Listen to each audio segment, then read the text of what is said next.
corupția a fost folosită ca gheoagă politică. O să vă dau, pot să vă dau foarte multe exemple în care, păi, dar și atunci despre ce vorbim, domnule profesor? Falsificăm realitatea, adică avem nevoie de securitate, avem nevoie de o instituție care să înregistreze și care să livreze probe. Aici e problema. Și acea instituție... Tu nu ai. Păi și e vina mea că e vina politicienilor care preferă să țină această situație. Vă provoc să spuneți că știți foarte bine cum comisarii americani au venit aici în România, au făcut instructaj cu procurorii români. Ok?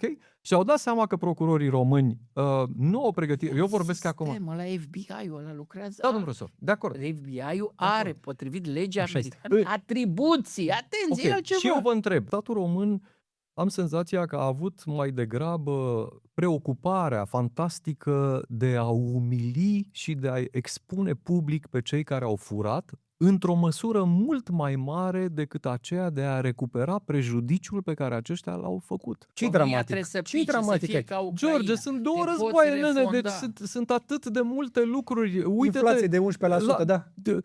Cum să spun, stăm și vorbim, dar oamenii trăiesc foarte, foarte greu la țară, știți, eu sunt îngrozit.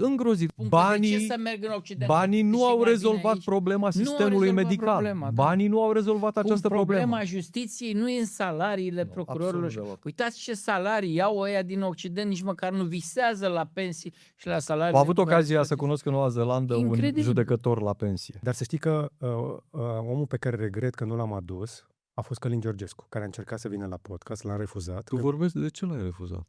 Era încă în perioada în care părea, exact cum credea toată lumea, din ăla de sub 1%. Dar ăștia nu trebuie excluși, ăștia trebuie să le dai...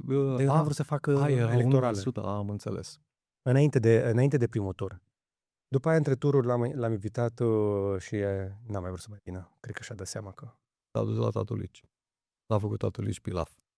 Dar acum s-a dus și la Tucă, la gânduri recent. Păi acolo este cuibul suveraniștilor. Da, se pare că n-a fost foarte prietenos Tucă. Nu știu dacă îl mai bine a doua oară la el.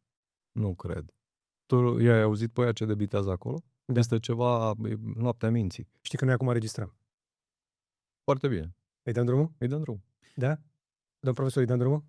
Aici să știi că suntem pe internet, nu avem reguli de la TV, de unde știi tu. Salutare tuturor și bine v-am regăsit la IGDLCC, adică informații gratis despre lucruri care costă. Iar invitații mei de astăzi sunt doi oameni la care țin în mod special și, deși m-a avertizat să nu folosesc afirmații bombastice, o să le folosesc, pentru că proful Goșu, cred că îl știți, este profesorul și expertul nostru preferat în geopolitică, omul care își petrece prea multe nopți uitându-se la televiziunile rusești și cred că se vede chestia asta pe coafura dânsului.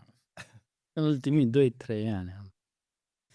A venit și cu o carte nouă. Înainte de orice să vă zic de cartea asta nouă, pe care încă nu am apucat să o citesc, Războiul fără sfârșit. Dacă vreți să ții pasul cu ce se întâmplă, recomand cartea asta de la proful Goșu. O să ne ziceți un pic. Lansăm la târg acum, la Bookfest, peste câteva zile. Peste câteva zile la Bookfest, ok.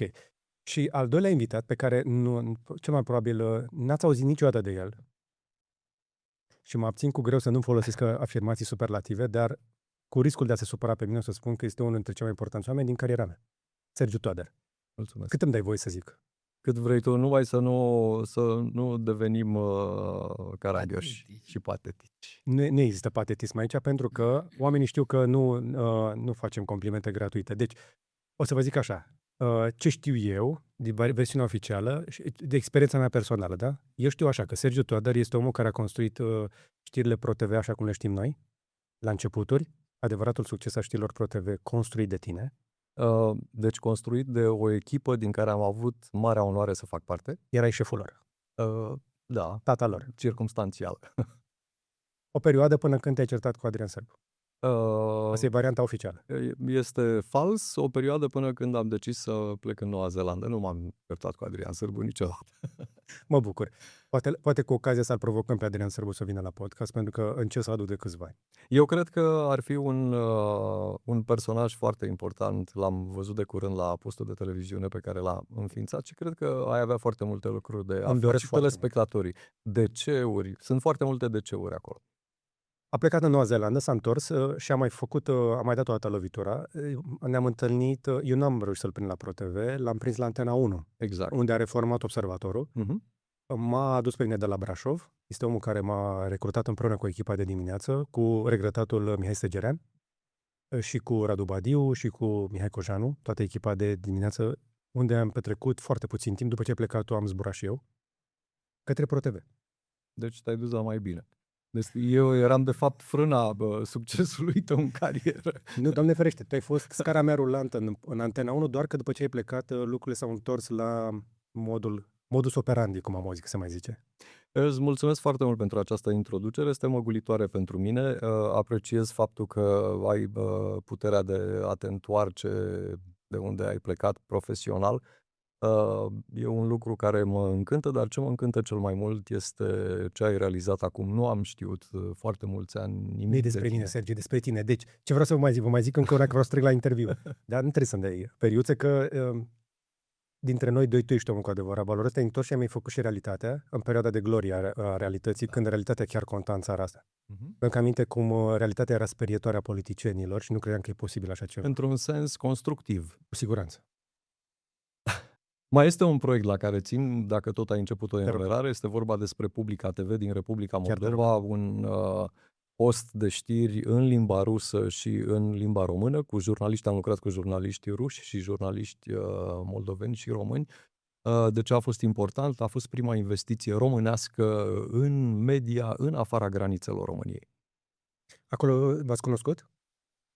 Ne-am cunoscut în întâmplări absolut nebune, ne-am cunoscut de curând, sper să fie o prietenie așa de apus, ca să spun așa. Am fost invitați amândoi la o lansare de carte în urmă cu 6 luni. Îl urmăream pe domnul profesor Goșu din Noua Zeelandă, am vrut să-l contactez de câteva ori, nu am reușit. La acea Adelin Petrișor și-a lansat o carte. Noi trebuia să prezentăm cărțile, am auzit că și domnul Goșu și m-am dus, bună ziua, eu sunt Sergiu Toader, îmi face mare plăcere să vă întâlnesc și de aici, uite-ne împreună, vorbim și acum. Sigur, domnul profesor cu autoritatea didactică, cu aura universitară, eu mă rog... Informațiile, știe tot ce s-a întâmplat în perioada respectivă, foarte multe detalii la care ar fi n-aș fi avut acces. Și de la București la Chișinău. După cum probabil, cred că ți imaginezi eu, Sergiu, noi aici suntem suspicioși, ne știi felul. Și întrebarea care îmi stă mie, spre exemplu, pe buze, trag un pic de timp să-ți așeze colegul meu microfonul, este după o perioadă foarte rentabilă în carieră, în care ai câteva realizări, puteai să te mulțumești cu doar 2 din ele, da, te-ai dus mult mai departe, te-ai retras în cel mai frumos loc de pe planetă, unde și miliardarii planetei ar vrea să se retragă în caz de bombă nucleară, Noua Zeelandă. Știu că ești și cetățean. Sunt cetățean neozeelandez, da. Mai ești și cetățean român sau doar neozeelandez? Sunt și cetățean român, evident, și sunt român prin toată fibra și ființa mea și mă bucur foarte mult că am acces la limba română care îmi permite să exprim tot ceea ce gândesc. Nu am aceeași legeritate și în limba engleză, pe care o vorbesc evident și o înțeleg destul de bine, însă nu îmi permite să mă joc cu ea așa cum îmi permite limba română. Atunci hai să fim suspicioși până la capăt. De ce te întoarce din Noua Zeelandă în România când ai tot ce trebuie să ai o etapă a vieții foarte confortabilă? Este o altă perioadă din viața mea, nu este o revenire, este doar o ședere temporară, un pic mai lungă aici în România. În Noua Zeelandă am făcut tot felul de lucruri, am avut câteva investiții în imobiliare.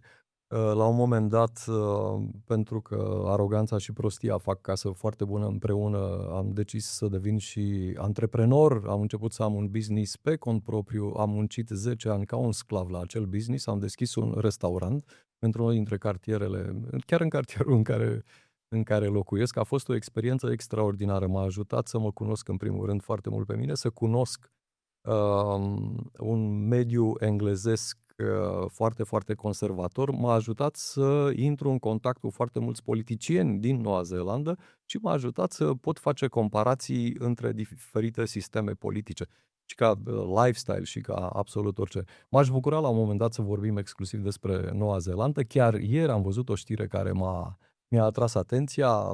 Doamna ministru de finanțe, Nicola Willis, vrea să redreseze economia Noii Zeelande folosind foarte mult inteligența artificială. Se pune problema chiar ca o parte a guvernării să fie încredințată inteligenței artificiale. Mi se pare absolut extraordinar.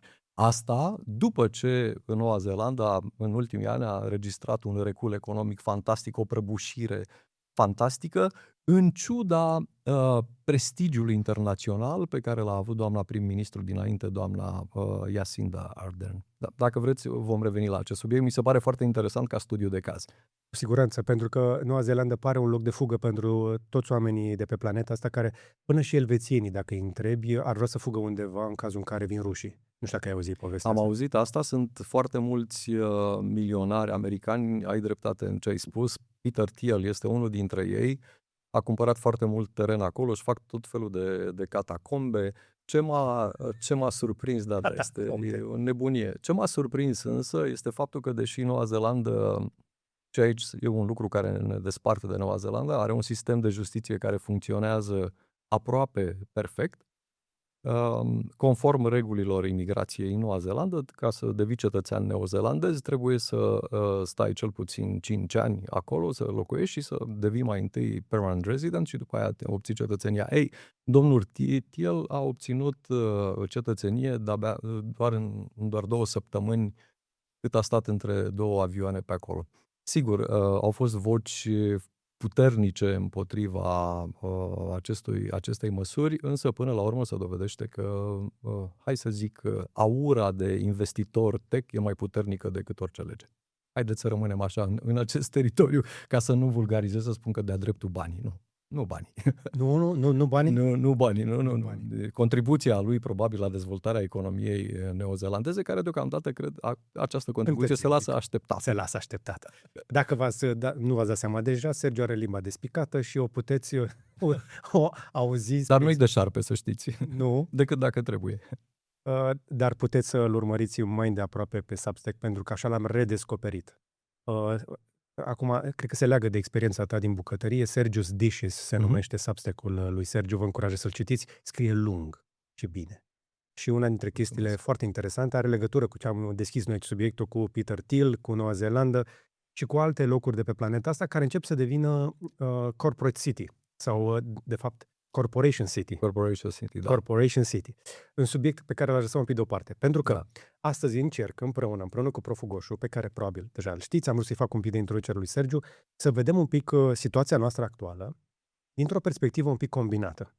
Și întrebarea mea pentru cei 2 invitați este dacă înțelegem ce vine de la Est și dacă vedem toate slăbiciunile Vestului, cum vi se pare că ne comportăm noi aici în contextul ăsta? Pentru că dacă mă uit pe stradă, traficul e la fel, oamenii se duc la job, după care se duc acasă, dau drumul la televizor, se uită pe Netflix, să ies în oraș și trăiesc viețile fără niciun fel de stres în legătură cu ziua de mâine, cel puțin aparent. Care este situația de fapt? Cum o vedeți voi în realitate? Vreau să începeți dumneavoastră că... Cum e situația de fapt? Pentru că, uite, o să întăresc ceva la capitolul ăsta. Președintele nostru este un pic ocupat zilele astea. Poate în timpul podcastului o să avem un premier desemnat, dar nu au nimic despre problemele de aprovizionare cu carburanți, deși au niște informații din exterior. Nu știm ce se întâmplă cu tensiunile militare din zonă, pentru că avem informații proaspete în legătură cu niște lansări de rachete Oreșnic, iar poate vom intra și în chestia asta. Pe de altă parte, în Statele Unite se întâmplă niște chestii inimaginabile pentru o democrație. Europa apare iarăși în lipsă de idei. Încercând să mă documentez pentru astăzi, am încercat să aflu care sunt rezervele Europei de petrol. Nu știe nimeni. Noi nu știm cât petrol avem și cât timp mai putem să mai descărcăm din rezervele alea. În Ormuz, Donald Trump a declarat că s-ar putea să avem un acord astăzi, dar s-ar putea să nu-l avem. S-ar putea să fie un acord foarte bun sau să nu avem deloc. Bombarda niște nave iraniene. Așa de dimineață. $200 barilul. La $200 barilul deja... Mergem cu electrice. Da. Și aș putea să continui, dar mie să nu plictisesc cu oamenii. Deci, dându-o apucăm, care este situația? Care este realitatea, Sergiu și domnule profesor? Numai o chestie de comunicare publică, e unde cred că e o realitate fragmentată. România, după părerea mea, este pentru mine personal o mare surpriză. Am redescoperit o Românie foarte schimbată și mult modernizată față de ce am lăsat eu în urmă. Progresele sunt absolut uluitoare și sunt evidente. Mă refer aici la o clasă de mijloc pe care o văd foarte, foarte activă și care duce țara înainte. S-ar putea să mă înșel, deci luați sub beneficiu de inventar, vă spun doar ce cred. Doar făcând așa o comparație între cum era România în momentul în care am părăsit-o eu și cum o regăsesc acum. Pe de altă parte, observ o scădere la fel de uluitoare și îngrijorătoare a nivelului de dezbatere publică și mai ales de educație. Ce mi se pare, în schimb, cel mai grav este fragmentarea socială din România, ale cărei efecte cred că sunt cel puțin la fel de îngrijorătoare ca și ale crizei economice. Lipsa de coeziune socială și mai ales lipsa unui proiect național. Deci am redescoperit foarte multe Românii într-una singură, în funcție de grupul în care te învârți. Însă este clar că vorbim despre o lipsă de toleranță fantastică. Toate lucrurile pe care vi le spun acum le regăsim și la Londra și la Berlin, le regăsim la Nicosia și la, nu știu, oriunde vreți în lume. Iar România este foarte clar că nu poate face parte, nu poate fi exclusă din toată această arhitectură mondială. Faptul că ea a fost, nivelul ei de dezvoltare a fost mai lent față de celelalte țări ale Uniunii Europene, îi asigură un avantaj. Există un timp de recul. Ceea ce se întâmplă în Occident și în Statele Unite se răsfrânge asupra României într-un termen de 1-2 ani. Așa cred. Adică mă refer și la ceea ce s-a întâmplat în urmă. Eu cred că acest timp de recul nu este folosit absolut deloc în România și cred că nimeni nu are timp să se gândească la soluții, pentru că noi încă dezbatem fapte, noi dezbatem realități, noi nu ajungem niciodată să avem soluții pentru că nu știm la ce anume să avem soluții, la problemele tale sau la problemele domnului profesor sau la problemele justiției. Deci așa văd în acest ansamblu geopolitic, așa văd România acum. La aceste lucruri, la această lipsă de coeziune socială, la această fragmentare extraordinară, se adaugă și, hai să nu zic absența, dar foarte slabă capacitatea statului român de a-și proteja cetățenii și de a-și face treaba. Deci statul este într-o degringoladă de nedescris. Sigur că acum probabil că deranjez foarte mulți oameni, le cer să-mi acorde circumstanțe, este doar o opinie, s-ar putea să aibă dreptate, să fie zone ale statului român care funcționează. Să mergem pe exemple. Eu vorbesc despre justiție în primul rând. Dar ai văzut discursul acela absolut stupid, conferința de presă de la GPR? Da, am văzut-o. Ai văzut-o și pe aia de la Curtea de Apel? Am văzut-o și am văzut toate aceste conferințe de presă. Fac parte în mintea mea tot din acest tip de fragmentare socială și mai ales ambele conferințe de presă, ambele exemple denotă slăbiciunea statului român. Deci statul român nu este capabil să-și mulțumească nici cetățenii, nici oficialii. Nimeni nu este mulțumit în România, toată lumea se plânge. Și pe bună dreptate. Ce cred că ne desparte față de toate celelalte țări din Uniunea Europeană sunt cele două lucruri care ne macină încă de la Revoluție. Lipsa unui sistem judiciar onest și piramida asta politică îngrozitoare care ne ține captivi într-un stat care încă se gândește care este rolul lui în România. Și către ce direcție cardinală se uită? Asta ar fi extraordinar, cred că aș fi trecut cu vederea toate aceste lucruri dacă aș fi simțit că există o altă narațiune națională, că dacă există un alt plan care să ne unească. Până să pleci tu din România. Era extraordinar. Toată lumea știa, nu? Toată lumea știa. Trebuia să devenim membri în Uniunea Europeană și să devenim membri NATO. Iată, suntem acolo, dar mai departe de aici rămânem o țară de periferie, lipsită de inițiativă, măcinate de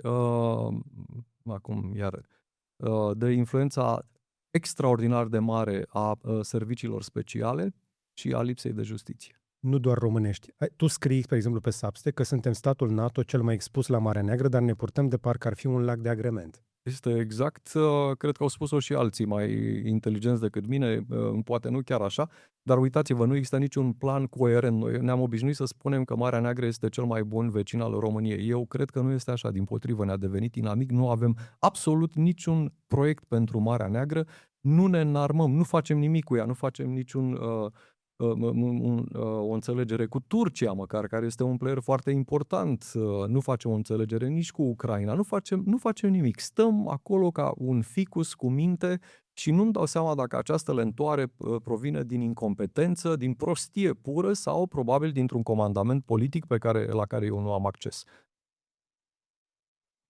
Nu pot să bănești. Vine de departe, să uită așa. Ia zi, e un fraier cu minte odihnită. Nu, sau poate cineva care face zoom out. Da, e foarte important pentru că are distanță.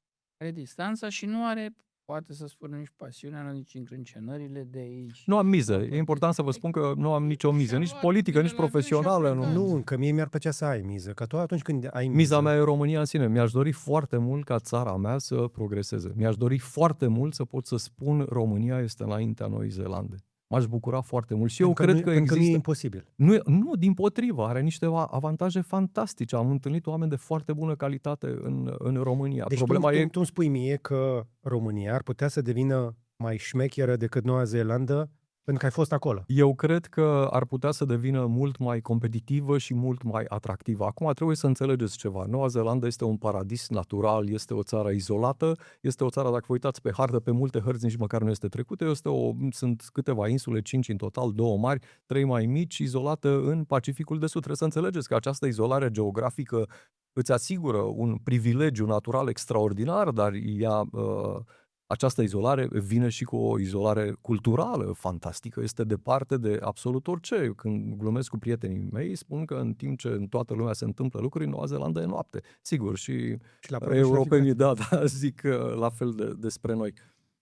Ce ne diferențiază, după părerea mea, sunt cei 100 de ani de justiție adevărată și mai mult 100 de ani de onestitate în politică și de oameni care fac politică și care au o meserie. Singurul om politic din Noua Zeelandă care nu avea o meserie ca atare, doamna Ardern, ați văzut ce a făcut? A făcut deci este unul dintre marile simboluri de comunicare din lume, are un prestigiu absolut fantastic, însă nu numai că a prăbușit economia, asta pe plan internațional are o reputație extraordinară. Pentru felul în care a gestionat pandemia. Pentru felul în care a comunicat-o, nu pentru felul în care a gestionat-o, Okay. dar trebuie să vă spun că lucrurile au mers atât de rău, nu numai cu economia, încât doamna Ardern, deși e invitată la cele mai mari conferințe de presă, ce să vedeți? Știți ce s-a întâmplat cu doamna Ardern? Pentru că nu a mai putut să locuiască în Noua Zeelandă din cauza presiunii publice la care a fost supusă împreună cu familia și s-a mutat unde? În Australia. Nu vă dați seama ce ironii se fac între Australia și Noua Zeelandă. Acolo e o relație frățească, nu e nimic de blood. Noi ne întrecem acolo cu rugby, avem alte probleme noi cu cangurii, dar pentru neozeelandezi și pentru australieni a fost un mare semn de întrebare. Deci doamna Ardern a prăbușit economia Noii Zeelande. Gata, am terminat. Lăsăm discuția despre Noua Zeelandă. Vă rog. Pentru un episod dedicat, promis că mai vii? Sigur, cu plăcere. I-am spus o promisiune, vom vorbi doar despre Noua Zeelandă într-un episod, să vedem dacă fugim acolo împreună cu elvețienii. Domn profesor, cum vi se pare ce auziți? Discuțiile astea le-ați mai auzit? Că vă mai întâlniți pe la teatru, am auzit eu. Da. Până la teatru mai vorbiți de geopol, de din astea. Care o analiză mult mai fresh, mai... Și când te încărci cu mult balast aici, 15-20 de ani, e greu nu să vezi ceva proaspăt. Și e avantajul lui, pentru că fiind de departe, nu, lucrurile se văd așa mai rotunde acolo și fără tot balastul ăsta pe care fiecare dintre noi îl cară în spate. Dar întorcându-mă la tema pe care ați deschis-o, e într-adevăr și o problemă de comunicare și cred că este o problemă de poziționarea României până la urmă. Sigur că nu poți să spui că mergi cu Estul, în același timp Văd că lumea strâmbă foarte tare din nas în legătură cu vestul, cu Occidentul, că n-are șapcă, că nu e tuns bine, că trebuie să fie maga, că trebuie să fie paga, că trebuie să fie naca. Noi nu mai știm ce vrem. În momentul în care începem să criticăm chiar de ziua Europei Occidentul, Europa, să avem o problemă aici. Sigur că ne dorim Dacă ca suntem să... tradiționaliști ortodoxi, nu avem nicio problemă. Dimpotrivă, promovăm niște valori naționale într-un context pro-occidental. Nu? Eu așa Eu- să eu- înțeleg acest mesaj? Eu n-am auzit de la Bruxelles să ne fi zis cineva să o lăsăm mai moale cu mersul la biserică. Dar nici nu o să spună asta niciodată. Nicăieri, nu. N-am văzut barierele de intrare, n-am să plătesc taxă să intru la biserică. Când am fost de Flori. Eu dimpotrivă am văzut declarația domnului Mungiu care spune, băi, nu avem o sală de concert, de film ca lumea. Poate proiectează filmul la catedrală. La catedrală. Exact la asta m-am gândit. Da, avem o catedrală, înțeleg că e cea mai mare din lume, nu? Ar putea? 11.000 de locuri. Nu vreau să, cum să spun, știu că nu vreau să sunt ironic, deși nu-mi doresc să lezez credincioșii care merg acolo. Nu este un lucru rău că avem această catedrală. Eu cred că se pune problema de adecvare și de priorități într-o țară ca România. Până la urmă, interesul României este să rămână adânc ancorată în lumea occidentală. Nu, pe asta ne-am dorit tot timpul, să ne întoarcem la Occident. Asta a fost obsesia noastră. Ne-am considerat o victimă istorică. Am fost muști în brațele Occidentului odată cu retragerea Aureliană, 261 de ani, când vreo 1500 de ani, să ne întoarcem în Occidentul politic, nu geografic. Nu? A reușit foarte târziu, abia după războiul Crimei, în mijlocul secolului al XIX-lea, nu? Iar ne-a decupat Stalin din lumea occidentală și lipit de cea răsăriteană, iar acum după 89, după decembrie 89, cu greu ne-am lipit acolo, am mers mai greu așa, dar am reușit să facem lucrul ăsta și cred că e o mare șansă pentru România, care ar trebui să o fructifice ceva mai bine, iar acum cu Ucraina, dacă Ucraina va rezista și Rusia, stepa va fi împinsă și mai spre est, pentru prima dată în istorie, în istoria în general, când Europa politică se va duce spre est încă vreo 1000 de kilometri de la vărsarea Dunării în mare, așa că România, de unde până de curând a fost stat de lime, stat de frontieră, stat de margine, va deveni stat de interior, în interiorul lumii occidentale. Deci va schimba sau ar trebui să schimbe cu totul dinamica, filozofia după care ea este guvernată, dinamica dezvoltării noastre instituționale și abia în momentul ăla cred că ne vom putea cu adevărat europeniza, fără ca cineva să mai ne manipuleze fricile, să ne mai amenințe. Știți, avem nevoie de 9 servicii și trebuie tot timpul să le mărim bugetul, că vin rușii peste noi și când rușii sunt aici nu-i vedem. Adică... Dar sunt ruși aici, că nu ați mai zis chestia asta, domn profesor. Sunt ruși aici. Am auzit o investigație de dimineață despre o agenție specializată fix în fragmentarea vestului și tot auzim din afară, ne-au spus inclusiv armenii despre Sebastian Ghiță, nimic din România. Deși le dăm bani serviciilor alea 9 de care spuneți și dumneavoastră, noi în România nu avem niciun raport oficial în legătură cu ingerința rusești. Nu le are opinia publică, atenție. Așa și... Serviciile lucrează cu foarte multe game, să știți, și pentru foarte mulți Pentru cine? Instrumentiști ai partiturilor. Deci unii, e posibil... Și atunci nu să ne dai la ruși raport despre activitatea lor în România. Sergiu, ce vrei să spui? Vreau să spun că este inadmisibil ca nici acum să nu avem un raport oficial. Stați un pic. Este de acolo pornim, nu? V-am spus, ne despart 100 de ani nu de singurătate, ci de singurătate fără justiție. Deci ne despart 100 de ani de justiție. Cum este posibil ca nici acum să nu avem un raport documentat al serviciilor speciale din România în legătură cu ce s-a întâmplat la alegeri? Nu există nicio explicație a unui oficial al statului român în legătură cu acel incident. Totul a fost trecut așa, parcă era ok să se întâmple, adică haideți, băi, nu mai faceți talente, nu mai puneți întrebări, s-a întâmplat, era mai grav dacă ieșea ăla, mă rog, sigur că era mai grav, dar lucrurile rămân în continuare. Eu mă întreb... Chiar îl validăm. Absolut. Mai mult decât atât. Prin genul ăsta de comportament nu facem altceva decât să ducem celelalte partide extremiste la 40-50%. Pe mine nu mă surprinde absolut deloc. În loc să deschidă aceste rapoarte, să fie mai mult decât un gest de onestitate față de publicul care plătește aceste sume exorbitante, este vorba despre valoarea lor intrinsecă, profesională. De ce anume există aceste servicii? Cui folosesc ele? Atât de multe și atât de inutile.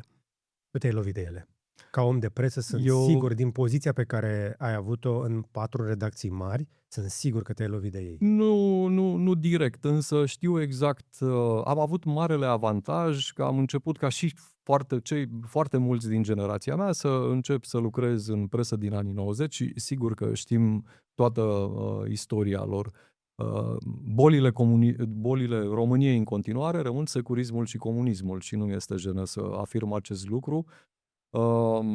Sistemul de justiție, asta e o nebunie cu un sistem independent de justiție, să facem acum o deosebire între doamna Kövesi, de exemplu, și doamna Lia Savona, iar mi se pare un lucru absolut stupid. Adică nu înțeleg de ce justiția capturată de serviciile speciale este mai bună decât justiția capturată de politicieni. În acest binom, asta este o falsă temă. Cetățeanul, justițiabilul, în această dualitate este exclus de la masa justiției. Dacă nu aș fi trăit și în alte părți, probabil că aș fi fost cu frâna de mână mai... Ok, uite, atunci o diferență foarte mare. Foarte adică mare. Aici nu... Foarte mare. Nu sunt de acord deloc. Nu pot să compar pe Savonea cu Kövesi. Chiar vă rog.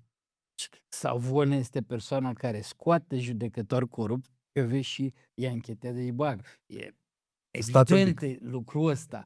Sigur că ai nevoie de servicii ca să-ți documenteze cu tehnică anumite infracțiuni. Domn profesor. Dar ca să pui, mi se pare o enormitate. Nu să pui Savonea egal că... Domn profesor, Doamne, hai să vedem. Dacă ai această ecuație, trebuie să vorbești și despre faptul că inclusiv acest bine are foarte multe umbre. Umbrele binelui nu înseamnă un bine absolut. Nu există un bine absolut și ce vreau eu să spun este că în justiție nu există personaje pozitive. Nu avem așa ceva. În 2025, fostul președinte Băsescu spune singura structură care este capabilă să lupte împotriva corupției este SRI-ul. Ce înseamnă asta? Păi și securitatea pe vremea lui Ceaușescu făcea la fel. Securitatea conducea justiția. Dar asta este păcatul lui Nicu Șordan, nu este păcatul... Nu știu al cui e păcatul. Eu spun altceva. Teza mea este... Sunt niște legi acolo pe vremea...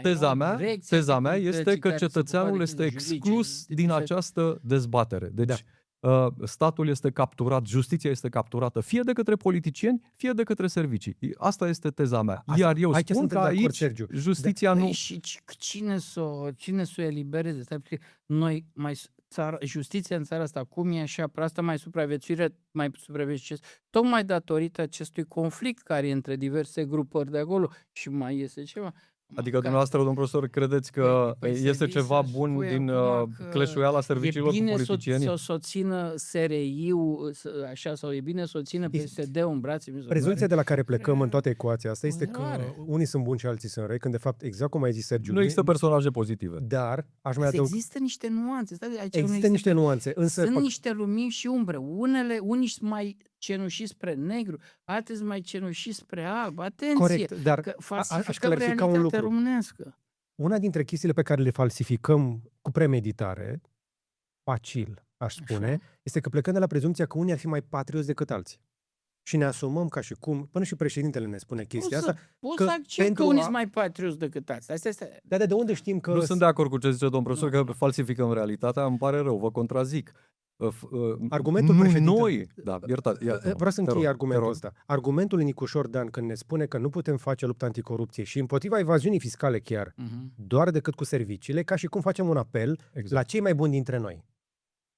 Știm sigur că serviciile sunt cei mai buni dintre noi, pentru că tocmai ce am auzit teza lui Sergiu, cum să fie cele mai bune dintre care este noi? validată de realitate, Hai să fim serioși. Că serviciile au reușit să ne lase de izbeliște la alegeri. Deci, din punct de vedere, aici putem fi de acord că nu știi în cine poți să ai încredere și cred că asta e cea mai mare problemă. Dar serviciile sunt în afara oricărui control democratic. Eu nu știu despre ce falsitate a realității vorbim aici. Serviciile speciale din România sunt în afara Mă oricărui interesează că control. livrează niște probe. Și livrează? Păi livrează niște probe. Dar Au acele fost probe, înainte domnule, că s-au livrat domnule aceste profesor, probe. acele probe sunt livrate pe baza codurilor de procedură penală și Evident, cu respectarea legislației, pentru că Hai să dacă le nu le-ai vedem. putut adică anula au în ofițerii de instanță- securitate, ofițerii să reiau voie să fie implicați în anchete penale, domnule profesor. Că asta Dar se nu e vorba întâmpla, de direcția implicarea 5 a mea, E făcea. vorba că ei pun la dispoziția procurorilor niște materiale, benzi. Domnul profesor, Nu n-am vor- auzit. Poate din 2026. Nu știu, habar n-am. Pentru că în 2025 a fost o Câtă vreme SRI a fost implicat, s-au mai mișcat niște lucruri, le era mai frică Ok. să fure. După ce ai scos SRI-ul acum 10 ani, s-a furat în liniște și a avut rezultatul din noiembrie 2024, furat- acum 2 ani. Deci lumea nu e tâmpită, plecăm de la premis. Doamne, lumea e proastă, îi spune că Savonea e egal Chioveși și nu e egal Chioveși și asta e o mare porcărie. Este- Dacă transmitem acest mesaj, și lumea înțelege și Domn reacționează, profesor, votează cum votează. Domn profesor, nu vă dau dreptate. Dosarele au fost Plăcerea discuției, dacă mi-ai dat dreptate. Eu mă bucur că avem Dosarele, discuții. dosarele sunt instrumentalizate. Nu. Corupția a fost folosită ca gheoagă politică. O să vă dau, Sigur pot să că vă da. dau foarte multe Aici exemple sunt de în care, acord. păi da, și atunci despre ce vorbim, domnule profesor? nu. A falsificat realitatea? Adică avem Nu, nevoie de chiar securitate, falsifică. avem Nu, nevoie de securitate. Avem nevoie de o instituție care să înregistreze și care să livreze probe. Aici e problema. Și acea Iar instituție- tu nu ai. Păi și e vina mea că E vina politicienilor care preferă să Aha. țină această situație, cum să Exact. spun, ca Prin- să să prin folosească împuterniciri. și serviciile, să folosească și justiția, da? Și Savonea sigur nu e egal Chioveși. Că Eu nu cred că niciunul dintre dumneavoastră greșește. Amândoi aveți dreptate, doar că a venit Rabinul și a zis gata, Dar, mulțumim, George. dar, Da, dar. ok. nici SRI-ul nu este ocolit de practica împuternicirilor. Pentru că nici acolo nu avem șef la Acolo nu servicii prea de... știu. George, hai să, dacă ne uităm un pic prin... Se împuternice singuri. se împuternice singuri. Acolo sunt... Dar care... De Sau ce, se scot de ce ai singur, un se dinte scot. împotriva lui Căveși? Pentru că, uite, mie îmi place ce le-a făcut grecilor. nu am niciun dinte în mod Ai special. Ai auzit ce a făcut în Grecia? Știu exact ce a făcut în Grecia, da. I-a prins pe 3 miniștri și au dat demisia, foloseau fondurile alocate agriculturii pentru a-și dezvolta afaceri personale, mă rog, s-au furat foarte mulți bani acolo. Grecii au încercat să schimbe legea penală ca să blocheze accesul procurorilor europeni la acești miniștri și parlamentari Absolut. care luau inclusiv, că și la noi am auzit de practica asta, subvenții pentru livezi de măslini în unități militare. Exact. Nu am nimic personal cu doamna Chioveși. De ce am invocat aici cele două exemple? Pentru că teza mea, repet, este în continuare că justiția instrumentalizează dosarele, că că folosește lupta anticorupție ca și gheoagă politică, că dacă ne uităm într-o parte vedem că doar unii au fost arestați. Aduceți-vă aminte, în mandatul domnului Băsescu... Tu ai niște așteptări de Noua Zeelandă. Noi aici ești cu profugoșul, ne uităm la ei George, și când ei se mai bat în spațiu public, mai câștigăm noi un pic. serios, deci de acolo atunci suntem. vreți să cădem de acord atunci că Dar noi nu societatea suntem românească are tâmpiți, nevoie de vedeți și noi. SRI în justiție? Nu. Nu. Păi Evident atunci că cum? nu. Păi atunci, cine va fi? Atunci Domnul să-i profesor. lăsăm să Păi fure. domnul profesor, Atunci stați. să-i lăsăm să Domnul fure profesor. liniștiți. Domnul profesor, stați. Păi dacă Știți mai e bine decât mine. Domnul profesor, singura- vă provoc să spuneți că știți foarte bine cum comisarii americani au venit aici în România, au făcut instructaj cu procurorii români. Ok? Și au dat seama că procurorii români nu au pregătit. Eu vorbesc acum. Sistemul ăla FBI-ul ăla lucrează. Da, domnul profesor, de acord. FBI-ul are, potrivit legii Așa este. americane, atribuții. Atenție, Ok, altceva. și eu vă întreb, de ce nu au dat aceste atribute poliției judiciare, care face exact acest lucru? Corect. Domnul profesor, așa se întâmplă lucrurile în toată lumea. Nici Ăia poliție sunt economică nu Cei prea mai avem. care se mută de la Ministerul de Interne la DNA ca să facă Exact, dosare. domnule Exact. profesor. Exact. Adică Lucrurile sunt mai complicate. întrebare, Știți de ce? da. Pentru că au avut aparatură specială dată de americani, mă rog. Care era la serie. Ați văzut. Cum e și softul electoral, domnul profesor. Știți că suntem singura țară din lume care avem birou electoral central, dar softul electoral este administrat de STS, de un alt serviciu? Da. Păi și în Rusie. Păi, Păi ce râde? asta e fostul siguranță, FAPSI până în 2003. siguranță după și aceea l-am încredere. mutat la Sigur FSB. că da. Siguranță și încredere. FAPSI, au desfințat FAPSI și au mutat direct la FSP, Da. direcție acolo. Deci, în tot contextul ăsta în care eu mă uit la... E delicios. Știți care e pare? E delicioasă conversația. Doamne, eu sunt ruși la boară, cioc. Și voi vă încercați certați. pe Chioveși. Pentru că, de fapt, asta Dar și nu e. îi certăm pe arma Chioveși la deloc. picior Nu și Chioveși este tema aici. Trageți cu pușca după ruși. Absolut deloc. Hai să o lăsăm pe Chioveși să-și vadă de treabă. Da, absolut. Pentru că eu sunt convins că experiența ta de presă din România îți dă niște argumente la capitolul ăsta. Sigur, nu vreau să intru în ele acum. Ai intuit perfect. Sigur, aș putea să Încă povestesc te-ai mai lovit de mult. ea. Absolut. Și într-un mod foarte, foarte Dar eu violent. te-am văzut pe tine cu... Foarte violent. Ok. Dar, Deci, repet, nu vreau să intru acum în aceste detalii. Nu ajută discuția în sine. Noi vorbim despre principii, despre arhitectura statului și despre instituții care nu funcționează. Și aici te înțeleg perfect, pentru că pe parcursul carierei mele și eu m-am lovit de niște oameni care acum sunt în niște poziții în care fac un bine țării, deși mie mi-au făcut rău la un moment dat. Cred că va trebui să trăim cu toții cu chestiile astea și să le ducem și să încercăm să make the best of it. Da. Cu toate astea te-am văzut în carieră, dând libertate jurnalistică unor oameni să facă niște chestii ireale pentru începutul anilor 2000. Investigațiile care se făceau în anii 2000 în România nu au mai fost egalate de atunci. Cred că avem o umbră a lor sub forma ceea ce face Recorder și ne șocăm. Vezi că dacă te aud de Recorder o să zică că ești nedrept, că îi nedreptățești. Ce făceam noi în perioada aia, la începutul anilor 2000, era mult mai periculos decât ce face acum Recorder, pentru că noi ne-am amorțit un pic mușchiul ăsta al investigației. Da, Recorder face niște investigații bune, dar față de ce se întâmpla la începutul anilor 2000, mie mi se pare că sunt slabe și sunt rare. Atunci aveam investigații la ordinea zilei. Crezi că ne lipsește genul ăsta de transparență adusă de jurnalism în România? Cred că discuția ar trebui să o purtăm pe mai multe planuri. Aveam un soi de... România era atunci o mică junglă, acum este o junglă mult mai sofisticată. Ok. Existau niște abuzuri inimaginabile. Existau presiuni editoriale extrem de puternice. Suna Năstase? E adevărat că suna Năstase personal? Nu pe mine. Pe mine nu m-a sunat niciodată niciun politician. Suna la Sârbu. M-a sunat Sârbu de foarte multe ori, extrem de multe ori. Dar, repet, într-o redacție, dacă vrei, vorbim separat despre asta, în corpul ăsta redacțional este o mare locomotivă, este un petrolier de ăsta. Ca să oprești petrolierul, el are inerție, deci lucrurile nu sunt așa cum...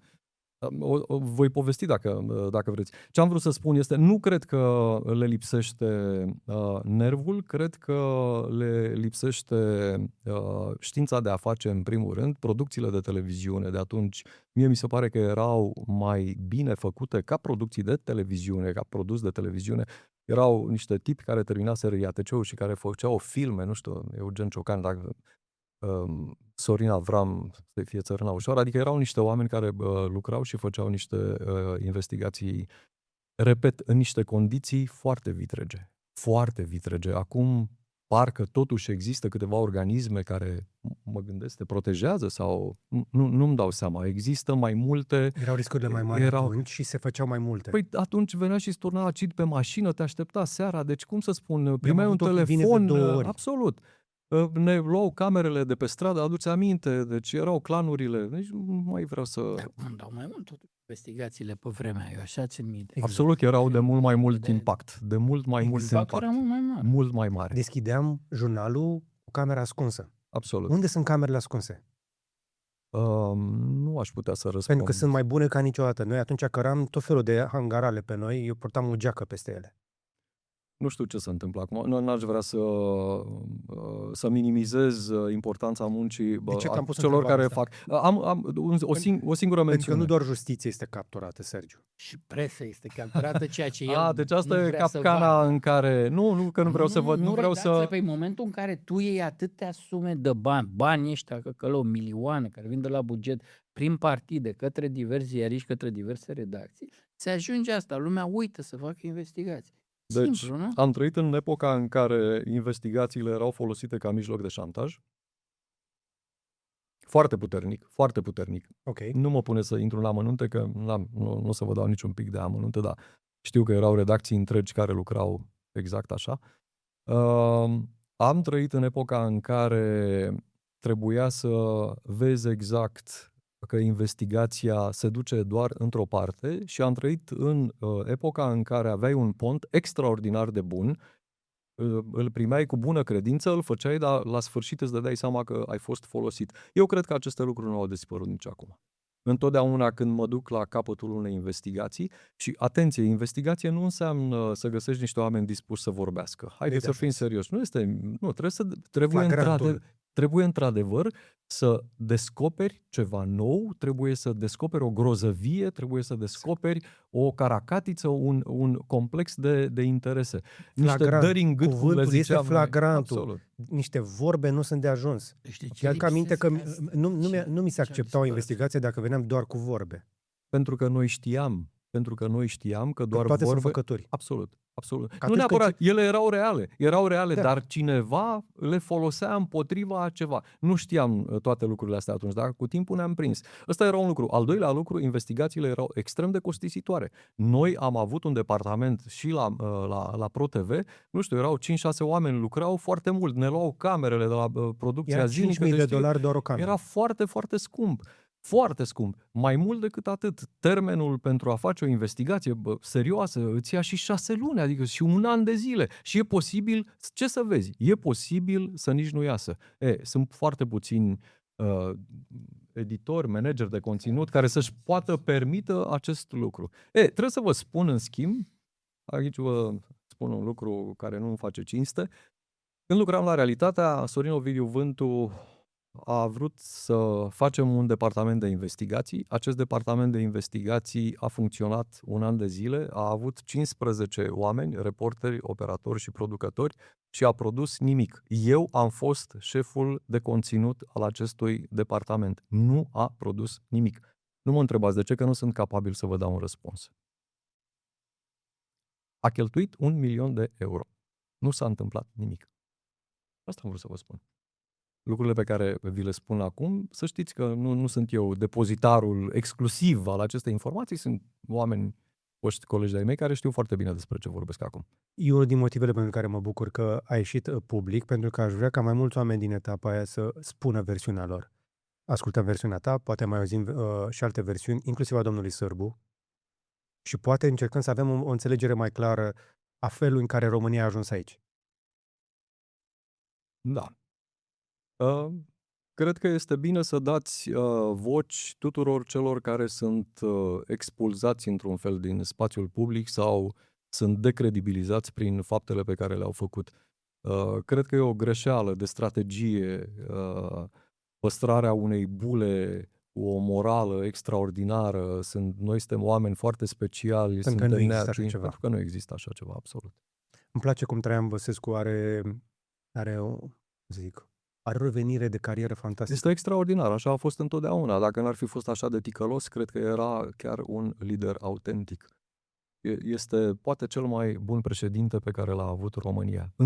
Tipul ăsta înțelege cum funcționează statul și mai este ceva. Știe Constituția. Este extraordinar. De fiecare dată se întoarce la Constituție. Este extraordinar. Are, cum să spun, îl admir și îl detest în egală măsură. Văd în privirea ta că te-ai ciocnit cu el. Și cu el. Da. Și eu. S-a uitat la mine cu... Dar asta nu înseamnă că nu a fost un tip valoros pentru Așa România. Sigur, sunt cu toate umbrele despre care vorbeam.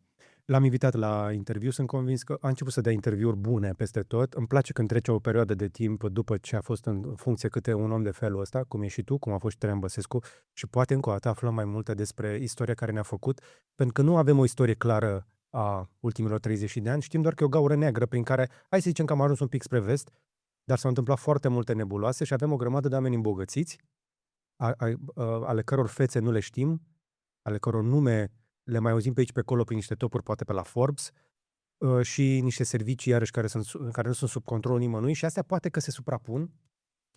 Știți ce m-a fascinat tot timpul la statul român? Statul român, am senzația că a avut mai degrabă preocuparea fantastică de a umili și de a expune public pe cei care au furat, într-o măsură mult mai mare decât aceea de a recupera prejudiciul pe care aceștia l-au făcut. Corect.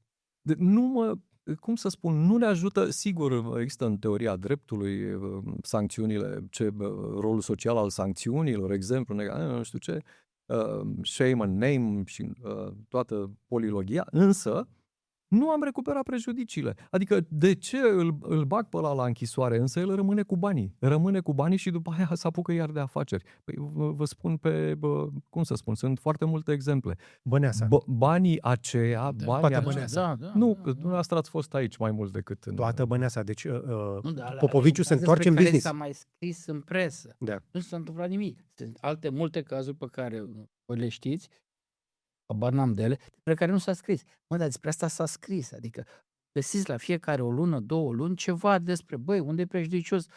Ai niște sentințe judecătorești care nu au fost niciodată puse în practică. Mie mi se pare că o umilință mai mare pentru un om care s-a îmbogățit furând, nu există o umilință mai mare decât să-l lași sărac lipit în stradă. Nu există. Dar întrebarea... Ceea ce nu se prea întâmplă. Nu se întâmplă deloc, dimpotrivă. Ei se duc, dar cum să spun, noi avem un Caragiale continuu.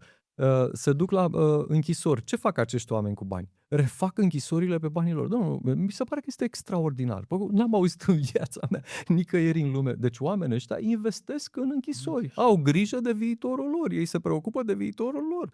Adică își pun, igienizează, își pun televizoare. De ce? Ei suplinesc statul. Domnul, înțelegeți ce spun? L-am avut aici pe șeful arestului de la Capitală, care îmi spunea cum bogații investesc acolo în arest, pentru că condițiile erau infecte. Deci ei suplinesc statul. Eu aici am vrut să spun cu teza aia că nu există personaje pozitive. Ei suplinesc statul. Adică cine? Exact, tocmai acele personaje pe care noi le detestăm, pe care noi le blamăm public. De ce? Pentru că ele nu numai că nu reprezintă nicio garanție morală a succesului lor, dar și pe, înțelegeți? Cuvântul nu e suplinire. Cred că, pur și simplu, ia prizonier statul cu diverse funcții ale N-am statului. vrut să fiu așa. Am zis că iar săriți și spuneți că falsific realitatea. Mă întorc la dumneavoastră, domnule profesor. Auziți toate lucrurile astea și dumneavoastră vă uitați mai puțin la spațiul intern, pentru că... Eu mai degrabă, eu am lipsit anii 90, pentru mine, fiecare întâlnire și fiecare discuție e de aia, mă duc acasă și nu test. Da. Dar suntem în 2026, în ultimii 4 ani v-ați petrecut mai mult timp decât cred că v-ar fi plăcut, uitându-vă la televiziunile din Est și la război. Vi se pare că ce se întâmplă la noi este o fatalitate sau este făcută cu plan? Nu cred că e plan. Dumneavoastră, cred că le acordați prea mult credit. Prea mult credit. Deci, vedeți... Deci doar ne împleticim? Eu cred că da, eu cred că le-am pierdut și ține. Îmi dă speranță chestia asta, pentru că dacă era cu plan... Pe mine mă oferă să mai discutăm și zilele astea. Care are un plan. Și dracu de plan are și să vezi, băi, nu înțelegeți voi, are un plan. Cunoscând personajele acolo, ce plan? A fost un mare plan. Deci eram cu Răin, cu Nel, venit special la Berlin de la Catedrală. Deci la plecare mă întrebau, hai să bem o cafea. Mă, ni s-a spus că sigur e Ciolacu e viitorul președinte al României, că nu înțelegi. Și am zis, măi, sunteți în România. Păi, totuși niște mesaje pe care noi trebuie să le transmitem în Occident. Am primit asigurări că, voilà, e Ciolacu președintele României. Și asta era delegație de sus de tot, adică de ăia care vorbeau acolo cu cine trebuie. În România au primit asigurări că iese cine trebuie. Se pare că planul a Deci cei de la București, care erau la putere, le-au spus puterilor străine, ca să vorbim ca în perioada interbelică, le-au spus puterilor străine... Păi stați liniștit, o să iasă... Absolut. Băiatul nostru. Păi de ce s-a întâmplat catastrofa? Deci, nu știu cine sunt consultanții ăștia politici, nu știu. Deci, vă rog, invitați pe consultanții politici. Păi nu știu, nu-i cunosc, dar sunt niște genii în spate, de transparente ce sunt partidele. Niște oameni au pus la cale această harababură a alegerilor. Deci a fost un haloimăs îngrozitor. Era un plan acolo. Nu cred că era. Vreau să iasă oamenilor și să fie un USL 3-0. Exact. Și n-a ieșit. Și au dat voturile... Generalul Ciucă nu decola. Au zis, Ciolacu, dacă lasă, îl punem pe ăsta. Și Ciolacu după aia... A zis, hai să-i dăm și lui Simion. Dau niște voturi Simion ca să-l duc cu mine în turul 2, ca să pot să-l bat în turul 2. Și au încercat după aia să numere vot. Și deci l-a sărit în față. Planul. Le-a explodat în față. Sigur că sunt și niște ruși pe acolo. Atenție, sunt și niște ruși pe acolo. Și care spun că nu sunt proști. Evident că sunt niște finanțări. Poate cu cripto, poate cu altceva. Nu știe. Dar ei au folosit materialul clientului. Ori materialul clientului este această elită. Și atunci nu au dreptate așa numiții suveraniști, cei care contestă aceste lucruri? Cine sunt suveraniști? Sunt acești oameni care spun, domne... Cine sunt? Nu știu, sunt susținătorii Partidului Aur, de exemplu, sunt susținătorii Partidului Pot. Cine sunt oamenii ăia, că nu-i cunosc? I-am văzut și eu la televizor, domnul... Cei care vorbesc la România TV. Cei care vorbesc la România TV. De 2 săptămâni România TV nu mai vorbește de rău președintele, ai observat? Nu, că nu mă uit, îmi pare rău. Ați observat? De când am urmăresc. aflat că Nu urmăresc. șeful, fondatorul și finanțatorul e agent rus. Sebastian Ghiță apare niște investigații din Armenia că avea fir roșu cu Zaharova, cu purtătoarea de cuvânt de la Ministerul Afacerilor Externe de la... Nu e aia, nu, e altă. Zaharova are legătură cu Kremlinul. Ziceți-mi asta, deci așa, explicați-mi un pic, că vreau să înțeleg. Care e încrengătura acolo? Nu, deci pur și simplu el primea instrucțiuni de la Kremlin, de la o structură politică care duce spre Chiriencu, care se ocupă de tehnologii politice la Kremlin. Serghei Chiriencu este adjunctul șefului administrației Domnule prezidențiale. profesor, nu asta este ChatGPT și acum eu vă rog să-mi explicați de parcă aș avea 12 ani. Pentru cei care n-au urmărit subiectul ăsta, va trebui să mă explicați. Deci, Nu cred că poate să fie explicat așa de presa din simplă. Armenia a publicat o investigație. A pus mâna pe corespondența între Belgrad și Moscova. La Belgrad este Ghiță, la Moscova este... Atenție, din aceste investigații nu rezultă că numele lui este invocat. Acum, Da. cred că ne aventurăm prea mult. Deci numele lui este invocat într-o corespondență. Nu știm cu dacă... un alias. Da, nu știm dacă a făcut ceva sau n-a făcut ceva, dar faptul că el apare în aceste cercuri de influență, sigur, este îți dă de gândit. Plan totuși de compromitere mai standard, adică e ceva mai elaborat acolo. Care se leagă cu niște chestii factuale care se suprapun. Da. Bun, acum, sigur că e greu pentru SRI să răspundă ce a făcut Golden Boy-ul SRI-ului din Prahova, adică Sebastian Ghiță este Golden Boy-ul SRI-ului? SRI-ul Prahova, probabil niște terminare care duc la Păltânea, general Păltânea care a condus. În Prahova, acea structură SRI-ului, au fost mulți care mi-au spus, că sunt conectați la ruși. Rușii au intrat prin Lukoil acolo, foarte mulți din zona inginerilor de posta 1 mai au mers în Rusia, au mers. Mai multă lume de-a lungul, chiar de anii 90, mi s-a întâmplat și mie să merg de multe ori pe avion. Și sunt, de pildă, știu sigur că sunt și occidentali, nu, cu care mă întâlneam și care mă întrebau, foarte interesați de... Și bănuiala mea e că nu întâmplător mă întreba, pentru că există suspiciuni și în cancelarele unor țări partenere, să spunem așa, privind niște relații mai speciale între anumite, structura SRI Prahova și... Ori SRI Prahova este cea care l-a crescut, l-a inventat, l-a crescut, l-a lansat în politica mare pe Ghiță, nu? Cu mici afaceri, a fost protejatul lor, pe care, intrând în marea politică, evident a ajuns în poziție de, cum a fost membru al Comisiei SRI, de control a SRI-ului, și după o ședință de genul ăsta și fugi din România. Așa. Ce e interesant e că statul român nu a făcut ceva serios ca să-l aducă înapoi acasă. Deși a plecat cu acte false.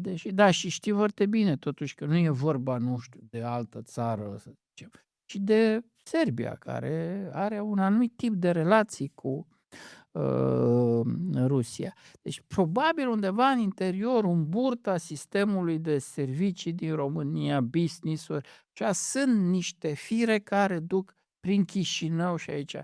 Sigur că... Dar mie asta... Tu te-ai intersectat și cu Ghiță, și cu Vântul, și cu SRI-ul, și cu Chișinău.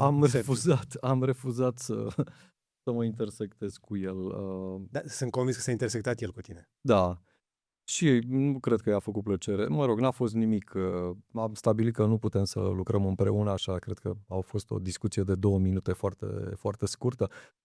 Mie mi se pare interesant altceva, ce a ieșit din această cleșuială a giganților, a politicii și a serviciilor secrete, sunt cele 2 posturi de televiziune pe care dumneavoastră le-ați invocat adineauri. Care se Și numesc? și Hai să atunci, zic până la capăt. România TV și Realitatea TV, ele sunt opera acestei sciziuni. În opinia mea, sunt apanajul succesului justiției din România făcută la vremea respectivă.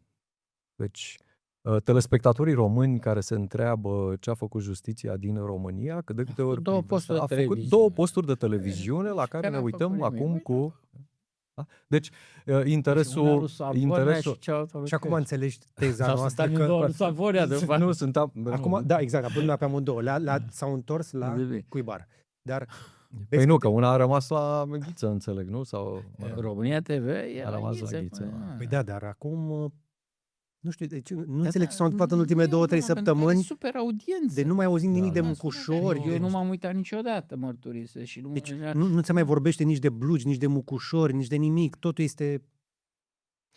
Da, probabil Cred că se că pregătește întoarcerea în țara a lui Sebastian Ghiță. există... Nu știu. Nu, Eu cred că Nicușor Dan este în stare să-l aducă și pe ăsta. nu vreau să comentez aici, că nu știu. Ce am observat, în schimb, este faptul că Realitatea TV mi se pare că și-a mutat una dintre firmele care deține licența în America, și asta spune multe.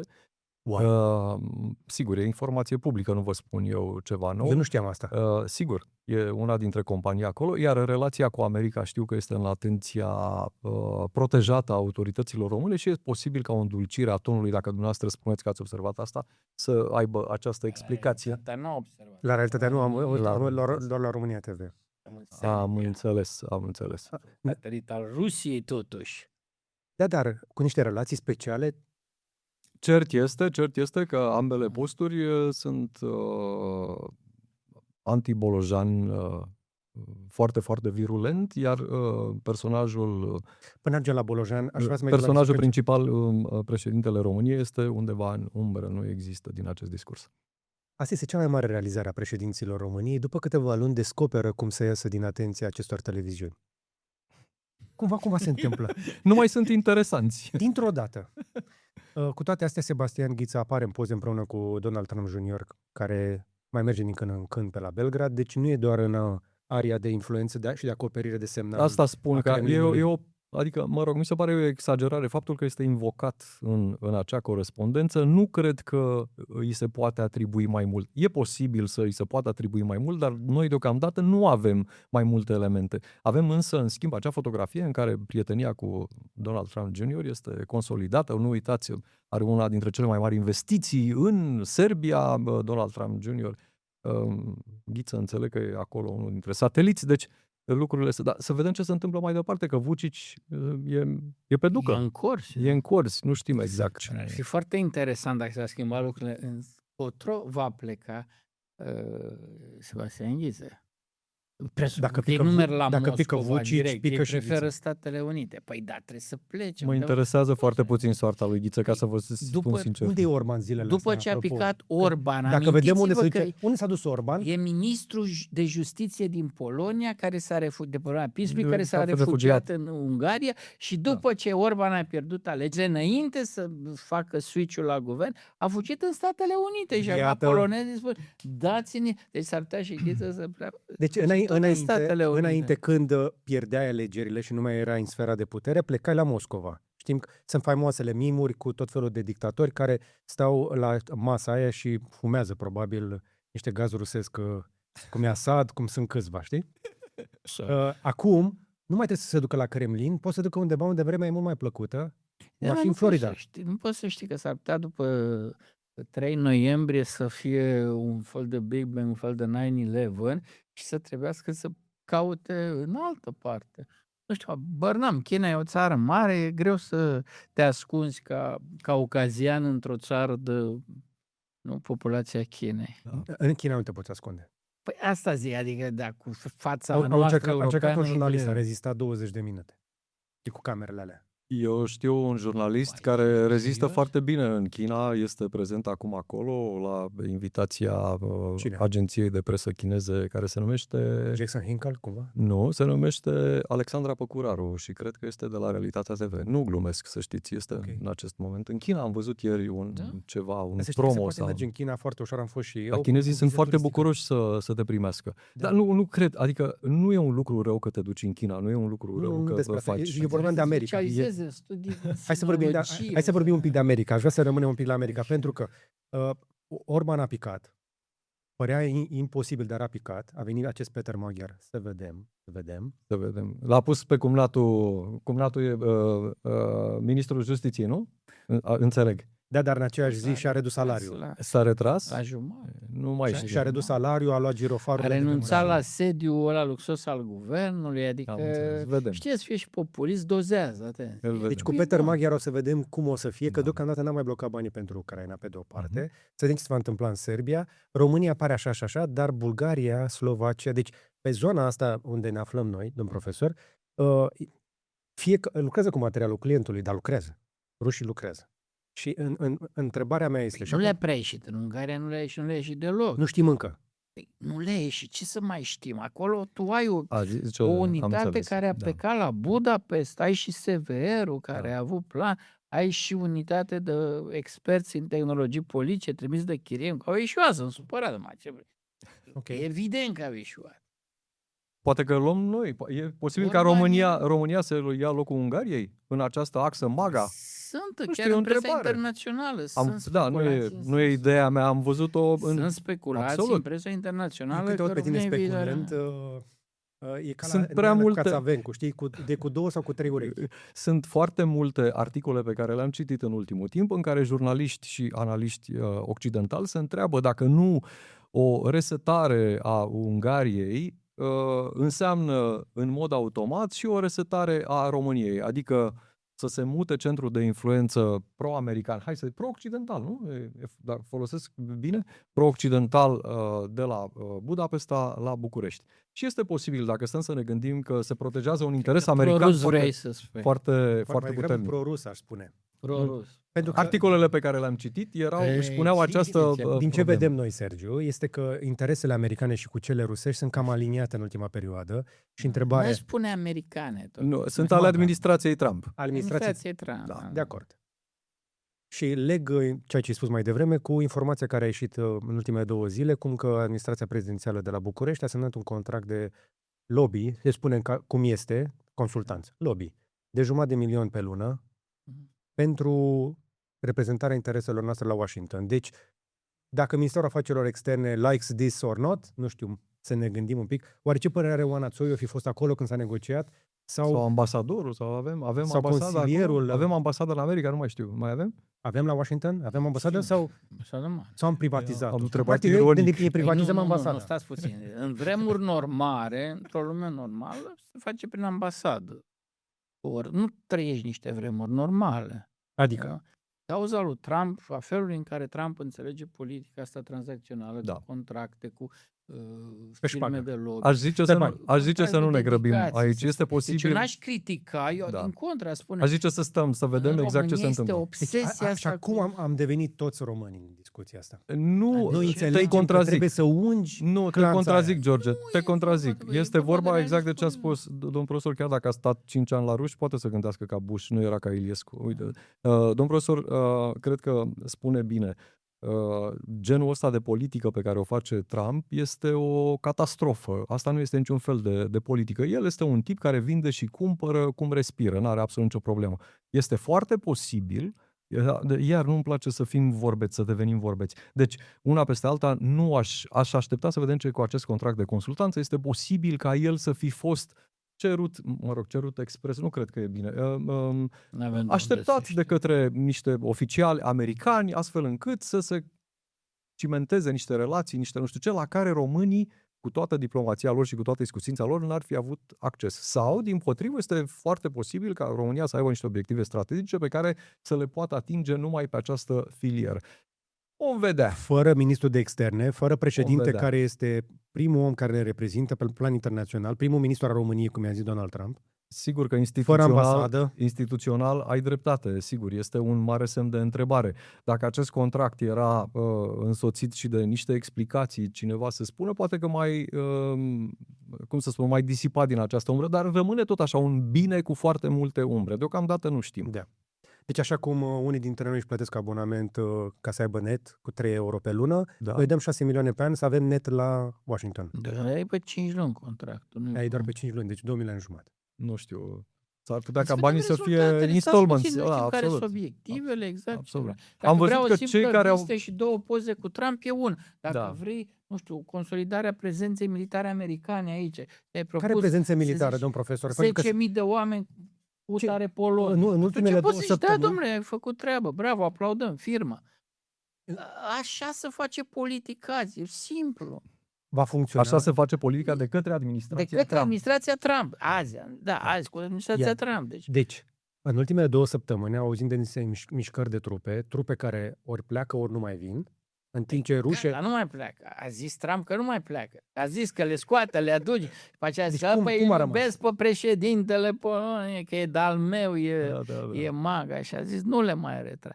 Nici noi nu mai știm. Nu Mâine știm. o să zică altfel. O să ne zăpăcești. Deci el să joacă cu nervii noștri. De ce? Trebuie să avem nervi tari. Pentru că e instabil. Ăsta e omul, e instabil. Este instabil deci psihic. el Este are un om probleme. în vârstă de 80 de ani. El ar trebui să de fie... ce o face?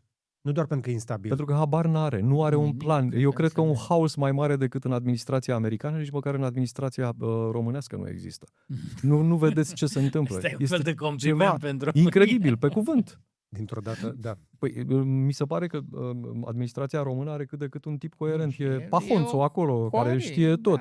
da. Prin Pahonțul se nevoie de rezolvă ceva tot, sigur. fax, Dar nu ceva vedeți servicii, acum. da. Adică uitați-vă un pic la Vance și la... Pensionarul Pahon. La Vance și la Trump. Să știți că ei nu sunt același pericol. Ei fac parte din pericole diferite. Trump este impetuos, este de un caragiozlâc și de o stupiditate fără de margine. Apropo, domnul ambasador american spunea, dădea ieri o declarație, am văzut, nu știu, într-unul din fluxurile de știri, conform căreia el nu știe ca în România să fie cineva care să nu placă pe Trump. Vă dați seama, deci când face asemenea declarații sfărăitoare, Avem parc în sectorul 4 cu numele lui Donald Trump. eu cred că Băi, este cum a fost foarte aia? tușat.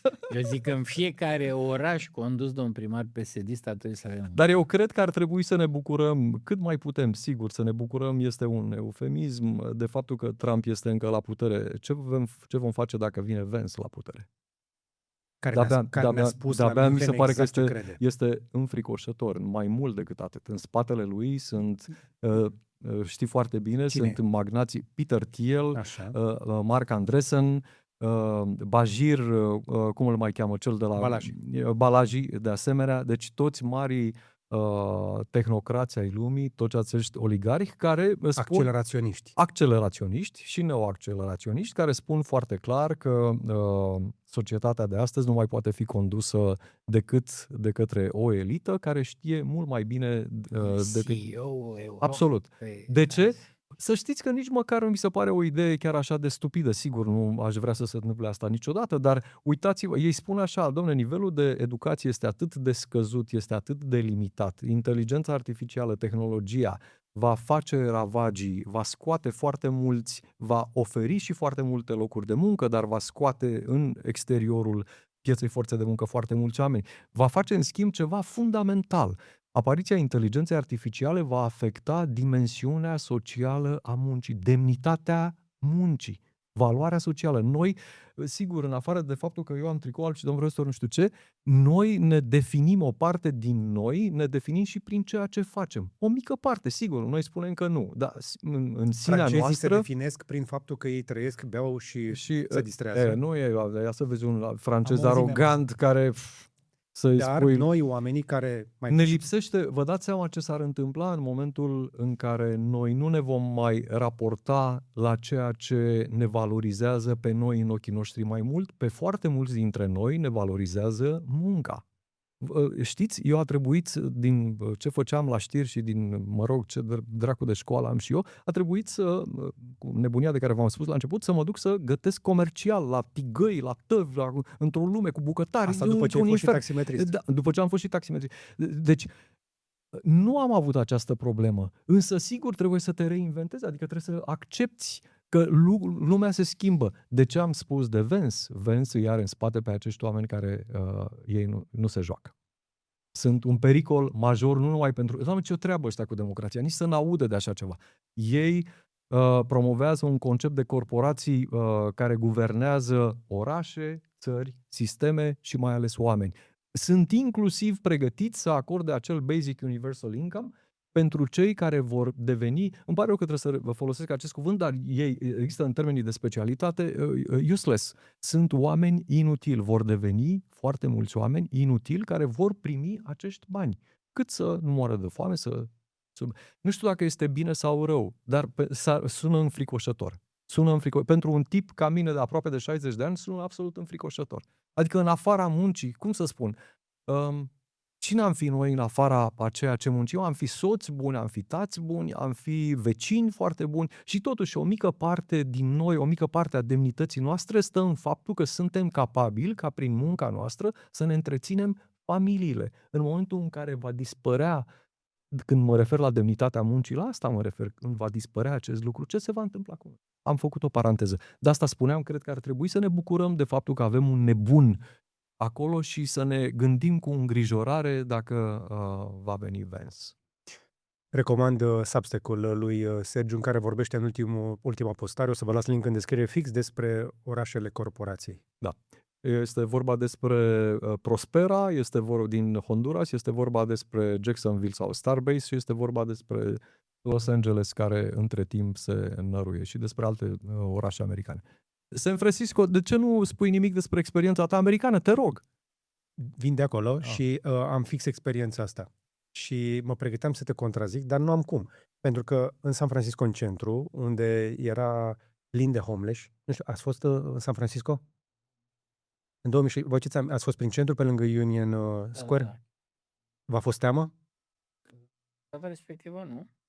Odată ce te îndepărtai de Union Square spre sediul Națiunilor Unite pe Market Street, intrai într-o zonă care se numește Tenderloin, care și toată lumea spunea, nu te duci în Tenderloin. Trebuie să vă dau o veste, în 2026 e curat. Au scos homeless din centru, au reparat trotuarele, se vede clar că e pavajul nou, au spălat, au băgat poliție și cu toate astea, spațiile comerciale sunt aproape toate goale. S-a închis mall-ul din centru, care este istoric, avea 100 de ani, cred că acolo, mai rezista Macy's în Union Square. De jur împrejur, mie mi s-a părut că este pustiu. Am intrat un pic online și pe online scrie, nu, că doar 20% din spațiile alea ar fi goale. Eu am văzut la fața locului 3 sferturi, mai mult de 3 sferturi. Mergeam pe o stradă și de la un bloc la altul era un magazin sau 2 din 10 spații cât erau înainte. Nu am mai recunoscut nimic din ce văzusem acolo acum 2-3 ani. Dar le spară ce făceau? Au fost Deci e recesiune, asta vrei să spui? Este recesiune, este mai mult decât atât. E mai mult decât devalizează. Violență, da. E vorba de violență, de faptul că au lăsat criminalitatea să-și facă de cap. Deci statul s-a retras, guvernul federal. Exact. Da. Au tolerat, ba chiar au încurajat la un punct, pentru că au venit comercianții să spună, dacă nu opriți furtul pe care l-au decriminalizat. Aici, Furtul din magazin a fost decriminalizat la punctul la care eu am văzut cu ochii mei, acum câteva zile, pasta de dinți de $2 încuiată. Incredibil. Șosetele și chiloții. Incredibil. Portland, În San Francisco, în buricul târgului. chiar în centrul Portlandului, lângă magazinul mare Apple acolo, orice oraș mare metropolă ai un magazin Apple, stăteam acolo și de sus mă uitam. Magazinul frumos, Apple în America, splendid, normal. Acum au construit un zid de cărămidă în fața lui, pentru că tot timp, noapte de noapte, spărgeau. În fiecare seară, angajații magazinului iau telefoane, toată marfa. Deși nu pot fi folosite. O încuie, oricum nu pot fi folosite, da? Dar se fură și așa. Se fură așa, o încuie acolo. Și e poliția acolo. În fiecare noapte spar magazinul, deși știu bine că nu au ce să... Și când stai la hotel, chiar dacă e la etajul 30 și te uiți acolo și vezi așa purici alergându-se cu poliția, vezi că poliția nu trage, nu are voie să intervine. Poliția nu are voie să aresteze pentru furturi mai mici de nu știu câteva sute. Era poliție în fața magazinului Apple Store. Deci, comercianții refuză să se întoarcă, deși au făcut un pic de curățenie în San Francisco, miliardarii pleacă din California. America este într-o situație, ai zis-o la început și mi s-a părut important. America are acest prost obicei de infectare restul planetei cu tot felul de nenorociri de genul ăsta și noi avem un ecart un an, 2. Da. Nu cred că se va întâmpla acest lucru. America este o țară foarte bogată sau are resurse cu foarte mulți milionari, pe când unii dintre ei își fac afacerile pe mintea lor, pe când la noi în România statul nu se va retrage niciodată din economia României, credeți-mă, pentru că de aici își extrage seva. Cum credeți dumneavoastră că se va întâmpla așa ceva? Tipul de abandon pe care îl practică statul român îl vedem și acum. Așa se explică de ce nu avem o autostradă până la Moldova. Așa se explică nenorocirea cu eșecul teribil al sistemului de educație, al sistemului Nu medical avem din nicio România. autostradă prin munți sau o cale ferată nouă de viteză care să traverseze Carpații în nicio Dar direcție. tu n-ai în capital o centură cum trebuie, e un infern Exact. să Deci, călătorești statul în român nu centru se va București. retrage așa cum se retrage guvernul federal în America, pentru că de aici, statul român, din ceea ce nu face, mai și fură. E cu totul model de dezvoltare. în Absolut. Statele Unite față de Absolut. Dar întrebarea este, și mă întorc la întrebarea de mai devreme, există totuși și un nivel de premeditare sau este doar e o chestie ideologică sau este pur și simplu o împleticire a liderilor noștri? Pentru că pe de o parte îi vedem că alunecă către MAGA, alții vorbesc despre valorile astea estice, din ce în ce mai rar auzim despre valorile europene și când auzim despre ele mai noi le și criticăm, deși suntem beneficiari neți ai banilor europeni, care ne-au ridicat, inclusiv poșghița aia de pătură mijlocie de care vorbești, Sergiu, noi ne-am ridicat, mai ales pe banii europeni, nu pe banii americanilor și în niciun caz pe banii rușilor. Mie mi este greu să înțeleg tipul ăsta de atitudine. E tulburător că vorbim acum la atâția ani după Revoluție despre Europa, despre unde să ne ducem. Păi, fără bani europeni, România ar fi fost nimic. Uitați-vă ce se întâmplă în Serbia. Atenție, Europa nu este vitrina perfectă sau ideală. Nici nu și-a propus să fie. Are foarte multe lucruri îngrozitoare care trebuie urgent. Eu cred că liderii europeni nici la multe dintre ele nici nu au soluții, pentru că sunt lucruri foarte grave. Imigrația, v-aș da un exemplu cu Suedia, v-aș da exemplu cu acea criză de locuințe din Olanda, adică țări cu tradiție și cu nu știu ce, nu e așa. Deci nu este așa. Lucrurile deci binele ăsta are foarte multe umbre. Ce mă sperie pe mine este faptul că nici acum nu există un plan coerent, nu există, și asta eu vorbesc la nivelul liderilor politici. Liderii politici ai României sunt de o calitate morală și profesională atât de joasă, sunt de o incultură atât de profundă, încât nu numai că nu le permite accesul către Europa, către dezbaterea europeană, dar nu le permite nici măcar ideea de a face un plan pentru România în interiorul Uniunii Europene. România, deci a fost perioada asta de tranziție, de nu știu ce, nimeni nu înțelege că nu mai putem să băltim. Noi acum băltim, nu putem să mai rămânem țara de periferie care nu face de ce altceva. nu putem? Pentru că până acum ne-a mers. Banii au venit. Tocmai ce s-a semnat contractul de împrumut SAFE, cât 18-19 miliarde, bani vor mai fi aici. Deci, ați văzut ce scrie Politico despre europarlamentarii români? Ei stau acolo, sunt, cum să spun, nici măcar ca apa sfințită, fac mai mult rău decât bine pentru că ei n-au nicio inițiativă, sunt niște morți. Noi am votat morții vii. Alea sunt pensii. Alea sunt privilegii. Pentru să fii cine lucrează? europarlamentar în România este un privilegiu. Te duci pe un salariu Absolut, bun uriaș. în vacanțe la Bruxelles. Uriaș. Dar cum o fi să fii și președintele Curții Europene de Conturi? Deci, numai că mă întorc la niște personaje absolut îngrozitoare. De ce nu ne permitem? Păi uitați-vă ce se întâmplă în jurul nostru. Cred că domnul profesor a explicat mai bine. Este timpul ca România să devină parte integrantă cu 1000 de kilometri în interior. Domnul profesor, vă rog să continuați această idee, să o dezvoltați, pentru că mi se pare E cu totul altceva dacă tu ești o țară de interes. Dar eu nu știu, eu nu văd lucrurile. Îți simt dramatismul pe care nu epocii pe care o trăim acum. În același timp, eu sunt mult mai pozitiv, chiar dacă sunt De ce? mai critic. Pentru că geografia, pentru că politica, pentru că nu geopolitica, pentru că alții ne fac nouă treaba. Au grijă să ne împingă alții pe noi mai în interior undeva Cine ne la împinge? cel drept. Contextul internațional, Ucraina. În momentul ăsta Ucraina, cum să spun, e vitală pentru România, pentru destinul României. Dacă Ucraina își consolidează statalitatea, dacă îi respinge pe ruși, dacă va deveni ea la rândul ei parte integrantă a lumii occidentale, Occidentului, ea va fi pavăza, ea va fi Ea va deveni care estul. ea va deveni noi vom estul fi și centrul. noi intrăm, de fapt, pentru prima dată în istoria noastră, într-o cu Vom totul deveni alt roșu și atunci absolut. nici serviciile, în general, nu o să mai zică, bă, dați-ne pensii speciale, noi vă apărăm de Absolut. ruși și ei fac afaceri Absolut. pe de sub cu ruși. Că dacă ne uităm pe hartă de la Ural la Lisabona, noi am fi în mijloc.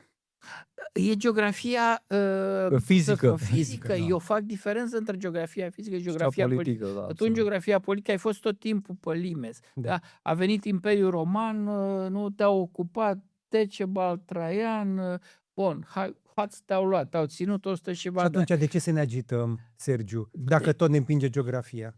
Pentru că sunt generațiile, sunt tot atâtea șanse pierdute pentru generațiile următoare. Noi arătam Adică mult mai bine absolut. dacă ne-am fi făcut temele. Absolut. Au trecut 35 de ani. Tu ai aproape dublu ca perioadă de George, sunt interbelic 5 și milioane ne-am de stat degeaba. români. 5 milioane de români care acum au început să simtă Așa. faptul că Occidentul nu este chiar așa polei. De ce? Pe de o ești unul parte, dintre pentru că eu sunt unul dintre ei, v-am spus, eu sunt uluit de progresele României. În același timp, Dar eu încă- știu că aceste progrese s-au făcut în Dar nu ciuda ești și în convins. pofida statului român. Nu ești convins să te întorci încă. Nu e vorba despre Ba mine. da, e vorba și de tine.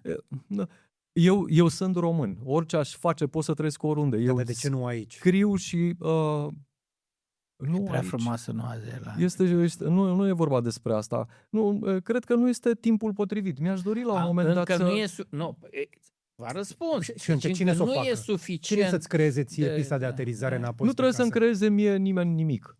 Eu nu aștept... Lucrurile nu s-au schimbat suficient ca nu să se convingă că merită să te întorci. Adică Cine să stau le încă schimbe și mă atunci? gândesc... Păi George, noi uite, cei o care să-ți suntem spun foarte sincer, am foarte mulți prieteni, foști colegi din presă, oameni, investitori, tipi din privat care au reușit, au firme, au nu știu ce. Toată lumea se întreabă, domne, nu faceți, domne, ceva. Cine, domne, să facem? Cine? Păi nu, noi nu, pentru că noi nu vrem să facem politică. Deși noi facem politică, noi nu vrem să facem Așa este. Și mie mișcări mi se- civice, și noi nu mie mi facem... se reproșează Tu de că ce nu intru faci în o politică? mișcare civică, de exemplu? Și tu m-ai întrebat chestia asta și te-am Da, răspuns te-am același întrebat, lucru. bă, tu Dar ești... tu de ce nu o faci? Pentru că eu nu cred că sunt făcut pentru politică, eu habar nu am. Eu nu sunt politician, Uite, habar nu am. atunci hai să întrebăm pe oamenii care se uită. Hai să facem un poll mai jos la comentarii. Ar fi bun de candidat? Și o să vezi câți oameni vor să te împingă în politică. Când românii văd pe cineva faceți ca confuzie. mine sau ca tine, sau ca Profu Goșu, sau ca Profu Borțun, sau oricine, dacă deschide gura și vorbește și spune măcar adevărul, doar să facă niște enunțuri, că la constatat suntem toți buni, ar vrea să ne vadă făcând ceva în numele lor. E foarte greu să-i convingi pe români să devină ei actori politici. Ar vrea să facă cineva în numele lor. Și acum, o oră jumate, este momentul când puteți să ieșiți de pe clipul ăsta dacă plecați. Nu sunt de aici să spun, niciodată n-am făcut chestia asta, să le spun oamenilor ce vor să audă, trebuie să vă spunem însă ce cred că trebuie să auziți. Discuția pe care o auziți aici, cam asta e treaba noastră. De aici încolo să înceapă activismul politic.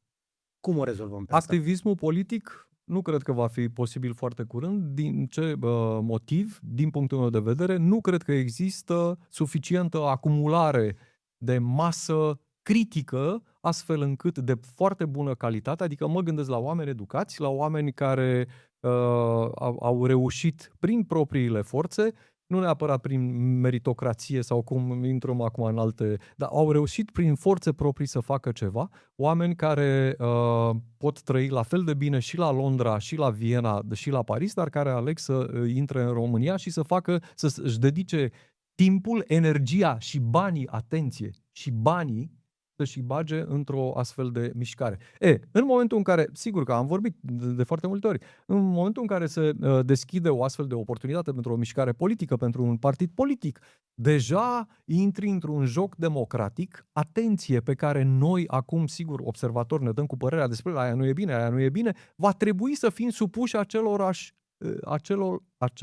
rigori.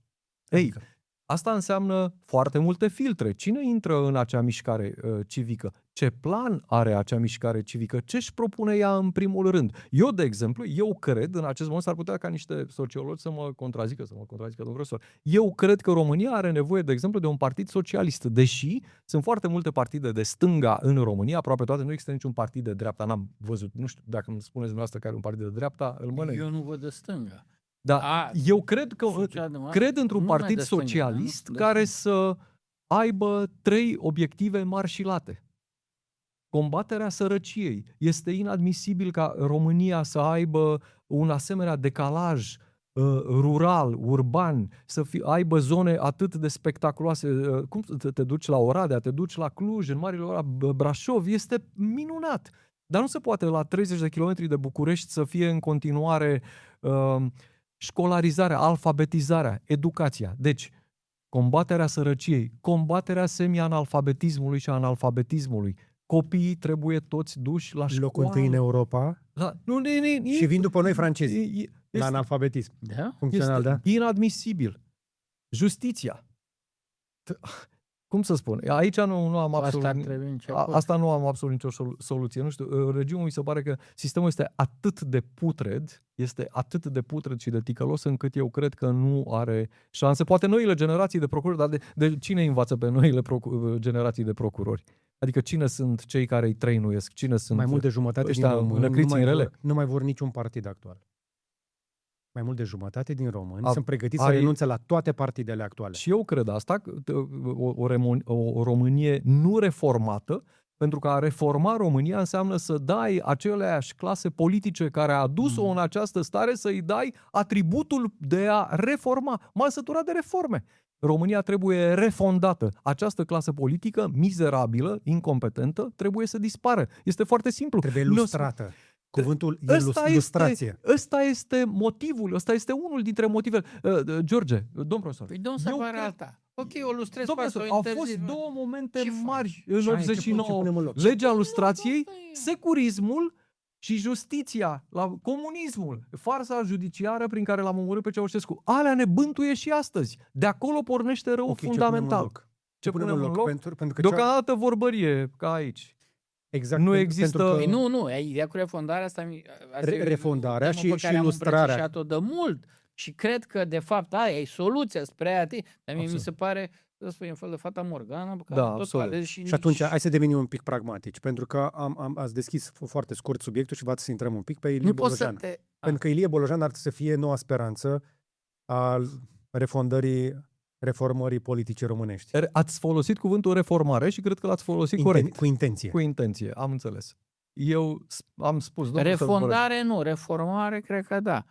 Nu cred că poți să te refondezi în momentul ăsta, pentru că tu ești într-un moment, chiar dacă noi suntem noi o criticăm pentru că iubim țara asta. De ce nu acum? Păi nu acum, pentru că tu trebuie să refondezi ca Ucraina în momente dramatice. Ce-i dramatic? Ce-i dramatic aici? George, sunt două războaie, deci sunt atât de multe lucruri. Uite-te, inflație de 11%, da. Cum să spun, stăm și vorbim, dar oamenii trăiesc foarte, foarte greu la țară, știți, eu sunt îngrozit. M-am uitat la ProTV, am văzut în câteva zile o doamnă a murit la spitalul din Moinești sau un copil pentru că ceva. N-a venit ambulanța sau pentru că a trimis un copil de 14 ani care putea fi astea sunt niște aberații. Această Românie trebuie să dispară. O doamnă de la dispecerat a spus că nu știu ce. Nu mă interesează ce a spus. Trebuie să aibă o procedură. Deci cineva a luat aceasta. E o decizie proastă, dar aceste decizii proaste se reiau și se înzecesc și capătă o tendință din asta turbo la nivel național. Și așa trăim în acest dezastru. Vreau să vă spun, domnul profesor, ce se întâmplă în mediul universitar? Nu vreau să-l provoc acum sau... Deci, atenție, mi se pare jenant salariul care au salarii bune și în spitale, doctorii unii spun că de ce să merg în Occident? Banii nu au rezolvat problema sistemului medical. Banii nu au rezolvat această problemă. Problema justiției nu e în salariile procurorilor. Uitați ce salarii iau ăia din Occident, nici măcar nu visează la pensii și la salarii. Am avut ocazia să cunosc în Noua Zeelandă un judecător la pensie. Un tip care vorbea latina, un tip care vorbește greacă, engleză și franceză, un tip care a călătorit în Europa, pentru că prefera să-și facă toate vacanțele în Europa. Salariul lui era de $600,000 zeelandezi pe an. Asta înseamnă vreo 300.000 de euro pe an. Nu își permitea niciodată să meargă în vreun restaurant din Noua Zeelandă sau să meargă într-un loc public. Niciodată. Nu pentru că n-ar fi avut voie, sigur, are voie, dar nu a vrut niciodată să dea vreun exemplu prost în comunitate. Familia lui a suferit foarte multe constrângeri. Nu au mers acolo, nu au făcut aia, doar ca el să-și respecte statutul de judecător. Să vă spun ceva, în momentul în care vezi un asemenea, să știți, eu însumi am avut la un moment dat un proces civil, am fost foarte nemulțumit de decizie. Foarte nemulțumit, am crezut și acum, nu sunt mulțumit deloc, eu cred că judecătorul a făcut o greșeală, însă nu am aceeași senzație că acel judecător a fost nedrept în mod intenționat cu mine sau că a fost corupt. Nu. De ce? Pentru că am încredere în sistem. Sistemul îmi oferă încredere și atât. Cum facem atunci un sistem mai bun? Pentru că nu putem să refondăm o clasă politică fără oameni politici. Și toți oamenii care au realizat ceva în viețile lor pe care am adus aici în studio, refuză să intre în politică. Cei câțiva care am stat de vorbă, care făceau politică, nu sunt pe placul oamenilor. Românii stau și se uită de pe margine și arată cu degetul, exact cum facem și noi Absolut, acum. Absolut. Se uită la noi și folosesc chestia asta pe post Ipocriți, avem... pe post de proteză de democrație. Noi suntem o proteză de discuție de democrație.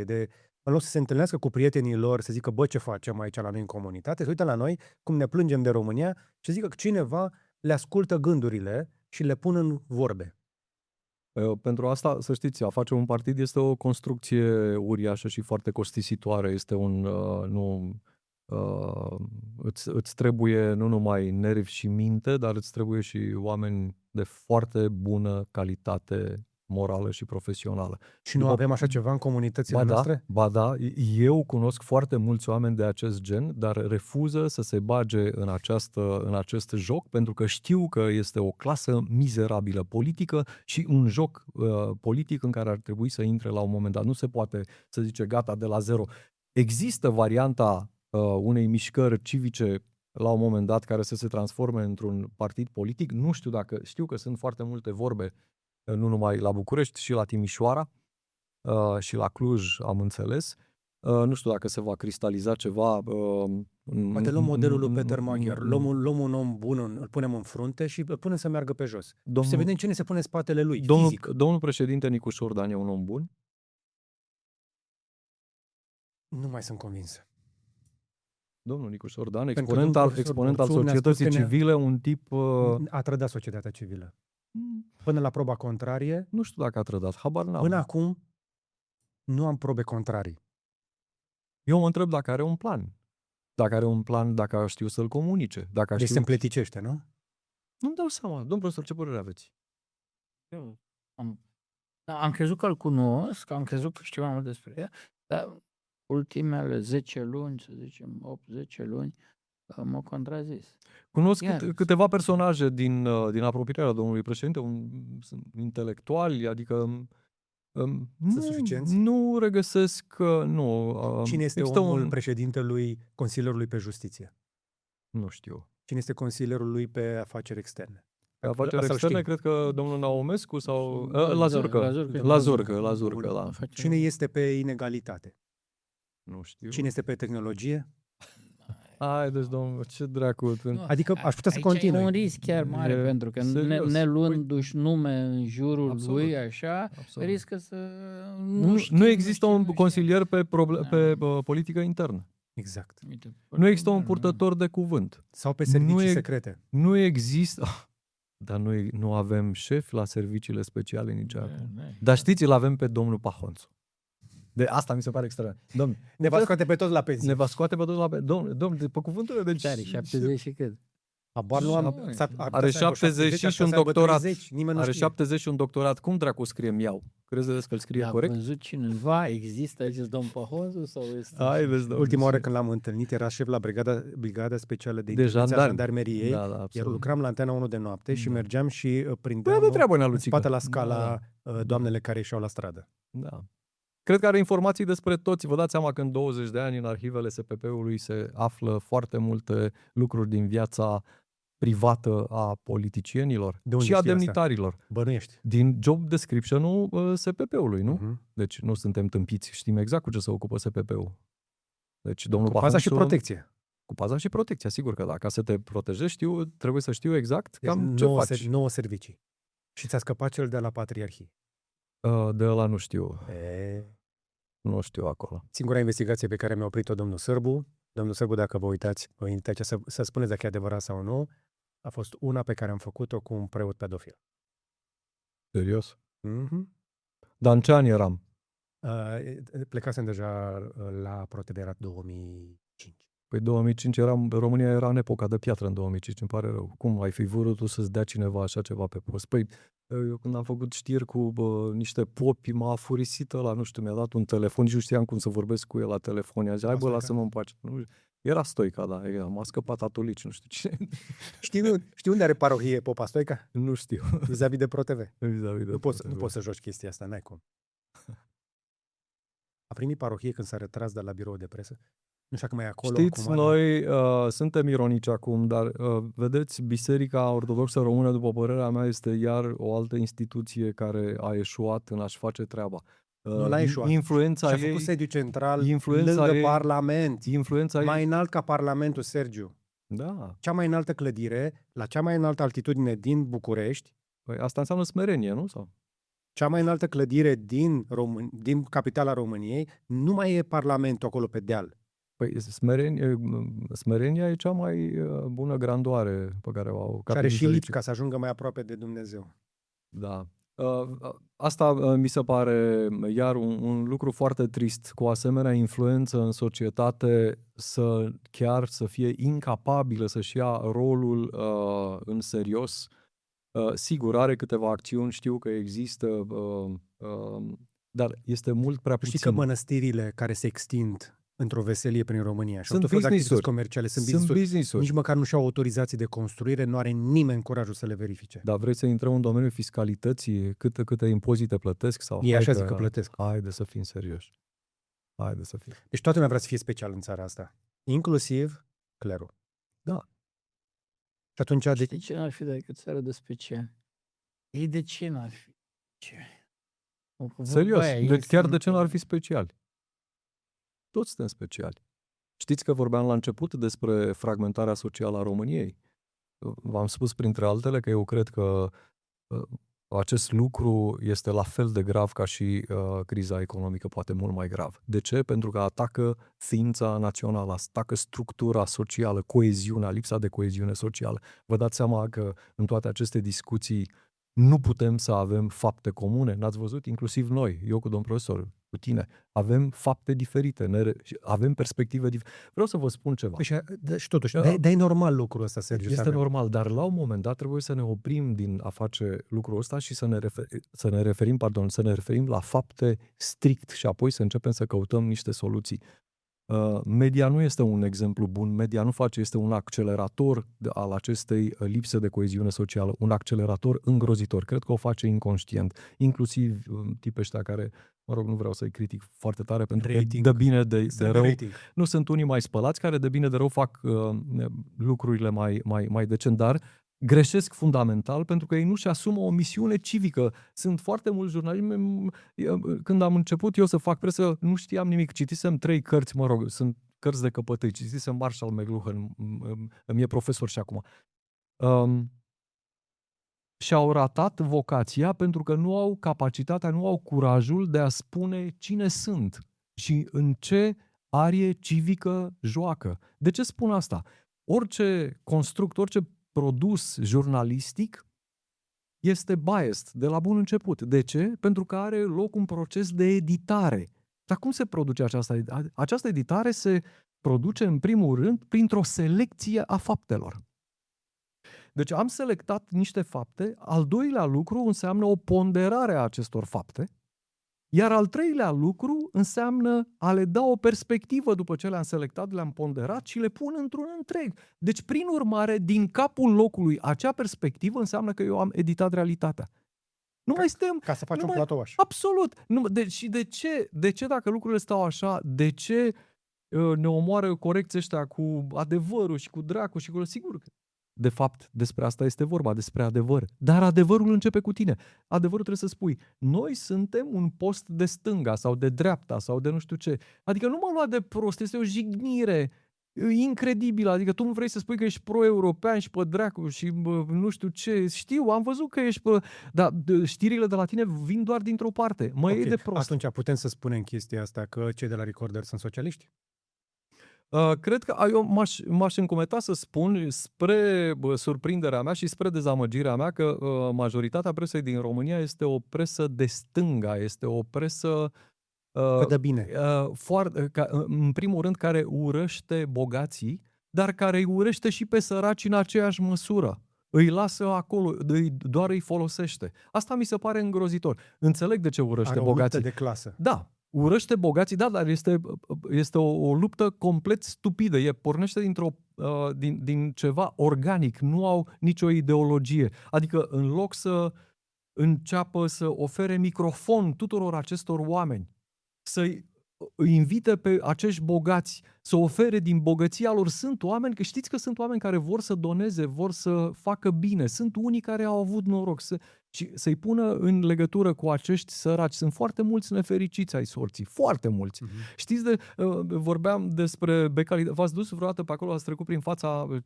Este o rușine, este o rușine. Aveam atâtea cazuri când... Omul ăla înlocuiește statul român. Nimeni nu ia pe oamenii ăia de acolo. Sigur că pentru el îi hrănește ego-ul, mamă, i-a mai dat bani, le-a făcut niște... Face bine, știți?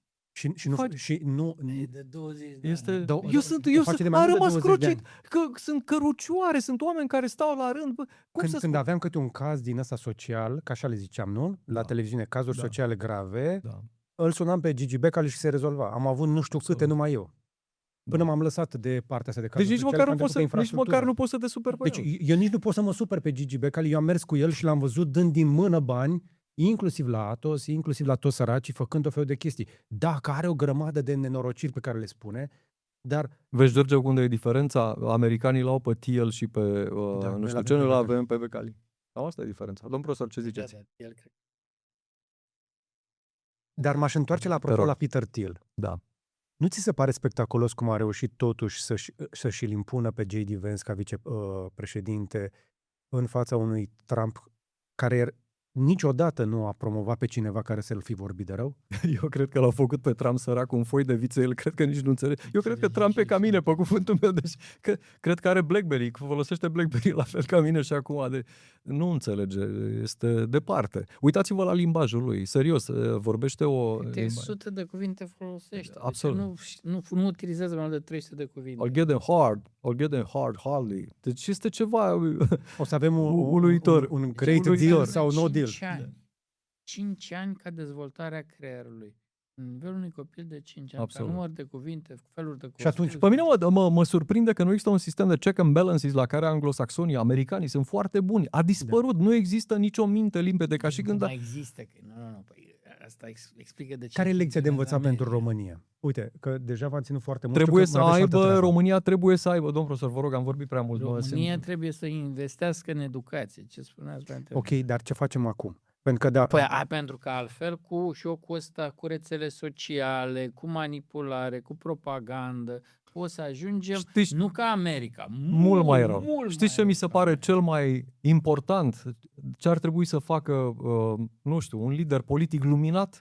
Ar trebui să ne redea încrederea în noi înșine, încrederea în noi ca națiune și să ne ofere un plan, să ne ofere o cauză nobilă, să vină să spună, domnilor, vreau să facem din această țară un hub al tehnologiei sau vreau să elimin sărăcia, vreau să, domn profesor, sau putem să avem un dar poate să înceapă un discurs despre încredere, despre cum să recâștige încrederea cetățenilor stat. Despre încredere tu trebuie să reformezi statul. Absolut. Să elimini pensiile speciale. Facem așa. Să ai și fapte, nu doar vorbe. Facem un partid. Deci SRI-ul are spital, armata are spital, au spital. Ce Dumnezeu, ce e mai aia? Păi ce, apendicita ăluia e mai altfel decât apendicita? Păi bune, deci nu știu, suntem nebuni. Ați văzut ce sediu nou își face spitalul MEAI acolo pe DN1? Ăla e el SRI-ului, nu e al meu. Scrie MEAI pe gard. Hai să fim serioși. Dimitrie Gerota, sediu nou. Nu știu că ați văzut, dar au inclusiv foraj pentru apă, pentru geotermal. E legat direct la funga foarte de apă. Bine se pare genial. Să-și facă. Nu-i oprește nimeni. Nu au nicio opreliște. Însă în momentul, eu nu știu cum le tremură. Nu cum să ducă acasă. Pentru ei. Că de-aia sunt patrioții, ne protejează. Ei ne țin spatele ca să nu ne invadeze rușii. Păi a venit Georgescu peste noi, domnul. A venit ăla și ne dă cu un bobârnac, Deci- tac, zice, Bun, băi, uite, hai să facem... Mă umflă râsul când dau chestia asta. Deci omul care câștigă toate licitațiile pentru electronic, de la casa de pensii până la casa de ANAF. sănătate, până la toate sunt cu tehnologie de la ghiță, da? Pe care apare în documente legate de Moscova. Și nimeni, de la șeful statului până la SRI și servicii, alte servicii și marele și așa, pahonțul, general sau ce e, nimeni nu scoate o vorbă. Nu există subiectul. L-ați văzut pe televiziune că eu nu mă uit eu. Și mai lipsesc niște discuții din spațiul public. Lipsește discuția despre stocare. Ne vând mai nou Bulgaria Energie înapoi, pe care o producem noi la extraordinar. preț. Am auzit, e adevărat asta? Parțial adevărat. Parțial. Noi nu avem stocare. Eu vorbesc despre baterii de ani de zile, dar noi aici am tăiat fondurile de mediu, le ducem la apă și canal ca să mai dăm niște bani la primărie. Dar știți amănunte, am încercat să aflu mai multe amănunte. Banii de la baterii îi băgăm în apă și canal. Știm cu toții ce înseamnă Nu poți alea. să furi așa. Extraordinar. Aici e simplu. Băga niște Bagi în pământ țevi. conducte, Nu avem o discuție Firme despre de raționalizarea carburanților, pentru că se pare că la nivel european depozitele strategice de petrol încep să se subțieze și nimeni de la nivelul cel mai înalt în statul ăsta, ministrul interimar al energiei este domnul Bolojan. L-ați auzit să iasă să spună: români, v-aș ruga să vă reduceți consumul ca să nu trebuiască să mai importăm atât de multă motorină extrem de scumpă, pentru că noi subvenționăm motorina din benzină în România? Nu își permite săracul să mai zic așa. Acum este Nu, pentru că el acum e în opoziție. Sub presiune. Deci este în același timp și interimar și și în opoziție. Da. Și vrea să, probabil s-ar Nu bucura ne din niște place anticipate, că de la 15% ar vrea să se ducă la un 30%, dar dacă facem acum anticipate, vine aur. Deci, Ei, n-aș fi așa sigur, asta spiritoare cu aur, lăsați. păi da, o folosim, merge, nu? Chiar Nu, credeți, dar îi funcționează. la credeți, perfecție. credeți că domnul Bine, Bolojan va fi capabil să Da, valorifice sau dacă el șansa va fi, pe care o exact, are exact. acum? Că Bună este o observație. șansă și asta. Credeți că este capabil să refondeze, să propună un proiect de refondare începând cu propriul partid? Adică să-i dea afară pe... De propus, da. Bine. Bine. Eu... De propus, Nu, da. dar e ceva, se întâmplă ceva, e o luminiță, Da. pentru că altfel, pentru multă lume e ultima speranță. Absolut. Dacă nu Absolut. vine să încerci, Deci tot un om din sistem este ultima Da. speranță, încă o dată. Pentru că încercând să nu-i ușor, dar nu părea din reformezi. afara sistemului. Pentru că altfel ai soarta Absolut. Greciei și ai Absolut. avea șansa, dacă ai soarta Greciei, să te refondezi. Adică, Nu știu care va fi scenariul, ar fi un scenariu mai bun pentru România. Adică să te prăbușești, să ajungi că Grecia să prăbușească. sistemul bancar, tot. Probabil că ne trebuie o atunci prăbușire, ar fi o și- strașnică Faci prăbușire, curățenie, ca în Zorba Greco. adun molozul de pe Da. așa și Absolut. reconstruiești și, baza. dar vi se pare că a reconstruit ceva Mitsotakis? Deci merge Grecia bine, deocamdată e mult mai ok, bine. fură ca, mă rog, mai puțin ca înainte sau aproape la fel, mă rog. Și- Au și- șosele, turismul merge, nu e nicio problemă. Sigur. S-au mai puturoșit. Și Spania merge bine. Am fost Spania merge cel mai bine. Spania merge cel mai Pentru bine, că- are un progres economic fantastic. Fantastic. pentru că au băgat în asigurări sociale fondurile europene deturnându-le. Deturnându-le. Nu știam acest energia amănunt. cam cea mai ieftină în Europa. Au Absolut. trenuri de Mare mare viteză, viteză. care Absolut. merg mai bine decât în Franța. Au niște autostrăzi de stă mintea în loc. Au infrastructură, Dudul e sigur. Madridul și Au Marele curaj Oraș. să Și ce spună nu.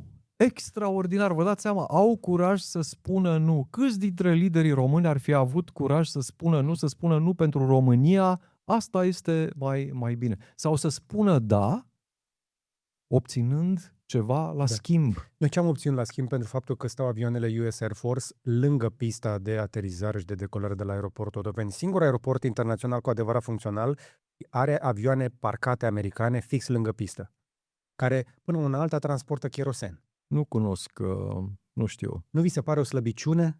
Eu nu știm ce s-a negociat, poate s-a negociat o știm. vizită, o jumătate de vizită, o poză cu Nu șapca. vedeți nu că știm ce s-a suntem negociat. bâșbâim că aterizezi n-avem... decolezi din terminalul de la Otopeni, se văd niște avioane gri peste drum, nemarcate, sunt vreo 6-7 dar e avioane de realimentare ale US Air Dar Force. eu cred că e foarte important pentru România să rămână totuși aproape de Statele Unite. America nu absolut. înseamnă Trump, Ok, da, atenție. Absolut. Iar din punct de vedere al De America, nu de securității, administrația Trump. De America, Absolut, da. absolut. Și sunt ferm convins că nu, securitatea României, cel puțin în acest moment și pe următoarea jumătate de deceniu, următorii 5 ani să spunem, nu poate fi asigurată garantată decât printr-o relație solidă cu Washington. Absolut. Și într-o... Nu există nicio discuție. Că Europa, că la un moment dat Germania, Polonia, tu nu ești Polonia, nu ești Germania, n-ai Absolut. relațiile solide pe care n-ai economia poloneză, nu contezi precum contează Polonia în dezbaterea publică, că țări baltice și nu știu, să uită urât la tine, tu ești pus aici într-o căsuță cu Bulgaria. Și Bulgaria e mai... Eu sunt surprins că România totuși are niște oameni deștepți, nu știu dacă neapărat în politică, dar nimeni nu se sesizează că este un moment extraordinar. Această criză i-ar putea oferi României niște șanse uluitoare să încerce un astfel de proiect de refondare, nu știu, numiți-l cum vreți, astfel încât concentric să ducă mai departe la nivel de inițiativă și la nivel de Europa, să propună Europei, nu știu, un soi de federalizare, de microfederalizare, de parteneriate regionale, strategice, militare. Noi stăm, cum să spun, stăm. Deci dacă nu ai cazier, poți să-ți faci acum un partid sau să candidezi și cred că e teren virgin. Dar cum crede? Nu este așa, nu este așa. E ceva mai complicat aici, pentru că, uite, ești împins spre est, îți atrage atenția Moldova, e cineva care împingi, în lipsă că și Băsescu, că nu mai avea idei, că nu mai ceva să frutre unionismul. Unionismul la noi e un l-a fel folosit de pretext. L-a folosit Dar deștept. l-a folosit mult mai deștept decât Absolut, le-a dat pașapoarte, voturi, deci a fost ok. Și acum încearcă cineva să zică, dom'le, lăsați Europa, lăsați America, hai să nu ne băgăm noi. Noi acum trebuie să mergem spre Moldova, să nu știu ce. Ăsta e proiectul nostru de țară pe următorul interval de timp. Poate să fie, pot să discut lucrul ăsta. Ăsta e logic să fie ăsta, e rațional să... Dar știm. Sau e mai bine să te profilezi, nu tu ca țară România, pentru viitoarea construcție europeană să fii mai... Uite, hai să facem altfel. Ce l-ați întrebat pe domnul Lazurca, că el este urechea lui Nicu Șordan, da? El este consilierul pe externe. Nu pot să-l întreb nimic. Dacă am ceva întrebat, pot să-l întreb. Nu. Atunci, dacă cumva este la vreun interviu undeva, ce să-l întrebe un jurnalist? Ca să auzim un pic cam care e planul, care e ideea, care e strategia noastră. Înainte de a-l fi întrebat, trebuie să spună el. E acolo de ceva are timp, ceva nu? de spus, are o strategie. Pentru că Nicu Șordan nu iese la interviuri nearanjate, la fel Ilie Bolojan. Sigur, dar tu nu știi dacă el ține de el, de... Eu n-am văzut asemenea staturile lui sau președintele nici măcar nu acceptă. Că tu poți să fii consilier acolo, dacă președintele nu ia nimic în serios, nu ia nimic. Degeaba ești acolo, îi trimiți zilnic câte 4 hârtii cu propuneri și nu contezi. Vă spuneam mai devreme despre acest judecător extraordinar. Asta lipsește și politicienilor români. Eu n-am văzut nicăieri sacrificiu și conștiința că lucrezi, pentru poziția ești în slujba cetățeanului. Este demnitatea funcției publice. Nu există așa ceva. Eu cu cât dispreț tratează autoritățile din orice domeniu contribuabilii României. Cu cât dispreț. Nu înțeleg. Care e valoarea în acest sacrificiu în a te duce într-o demnitate publică și să faci asta în folosul public? Pentru că noi să luptăm pentru alți români ne este străin. Este adevărat. Că presupune un tip de comportament. Tu nu poți fi președintele României, te comporți ca un șef. Îl găsești în multe țări scandinave, îl găsești în multe... Și lângă tine e, în Polonia, până și în Bulgaria îți oferă niște... Unde găsim niște români care să fie în stare să facă din altruism și din sacrificiu un astfel de efort, să-și asume 5-10 ani din viețile lor pe care să le ofere obștiu. Nu e vorba de altruism, nu e vorba de 5-10 ani. Tu ai îmbrăcat cămașa, tu toată viața, tu până la moarte trebuie să fii. Deci în momentul în care tu ești ofițer de inteligență în Germania, în Statele Unite, am cunoscut, au ieșit la pensie, nu la 58 de ani, la 54 sau la 48 de ani, ci la 65 sau la 67 de ani. Ăla trăiește într-o căsuță modestă, își respectă statutul, dom'le, am lucrat pentru stat, eu sunt discret, pe dosare sensibile. Uită-te la românașul nostru care a ieșit din serviciu să duce să fie funcționar guvernamental, că vrea și pensie și vrea și salariul. Ai și la pensie la 45. Să scrie și la aur. Nu are o căsuță mică cum are neamțul sau american, ci trebuie să-și facă el casă la Cornu sau la Provița sau aici pe la Snagov, să duduie cu piscină dacă se poate. Comparații. Și vorbim de adecvare, nici măcar nu presupun. Asta- Deci dacă un tip cu comportamentul ăsta și cu ciocoismul, după aia își face...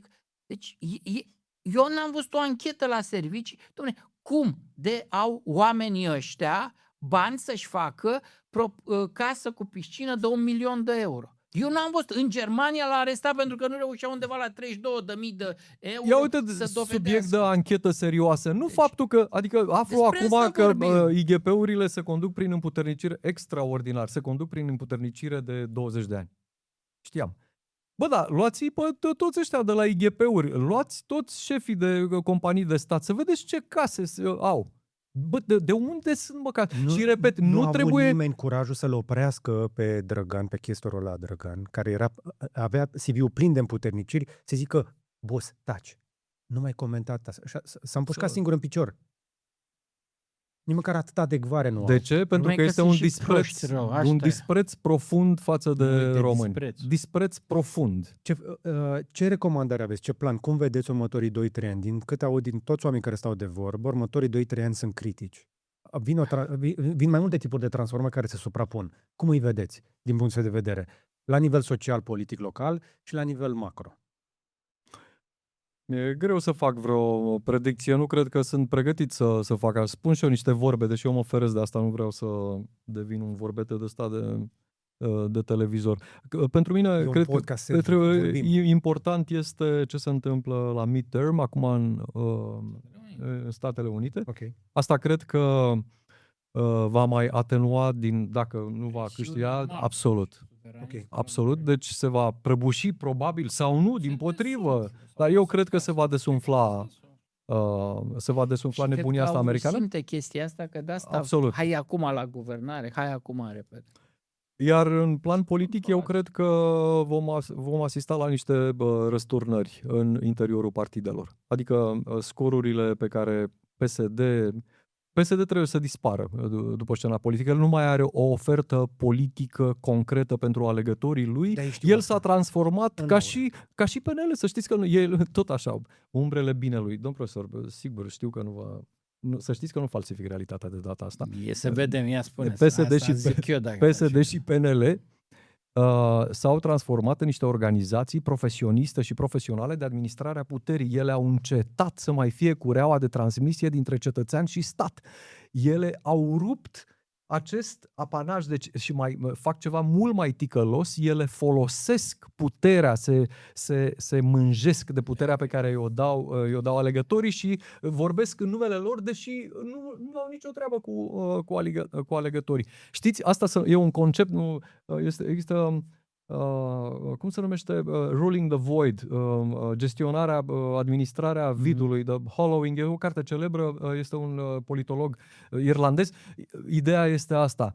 Partidele și-au epuizat oferta electorală și politică pentru cetățeni. Este nevoie de alte sisteme. Ce alte sisteme? Și aici este foarte interesant, aș juca să investighezi. Știu. Nu! Investigează, pentru că sunt foarte mulți oameni care spun, băi, dar hai să încercăm un pic cu AI-ul. Știți, v-am zis la început de doamna Willis din Noua Zeelandă, care zice, băi, dar poate că noi suntem incapabili, nu avem lideri, nu avem nu știu ce. Poate încercăm un pic cu inteligența artificială. Deja mă sperie gândul. Nu... Emiratezii au anunțat deja strategia asta de a trece la administrare cu inteligența artificială. Deci neozeelandezii nu sunt primii.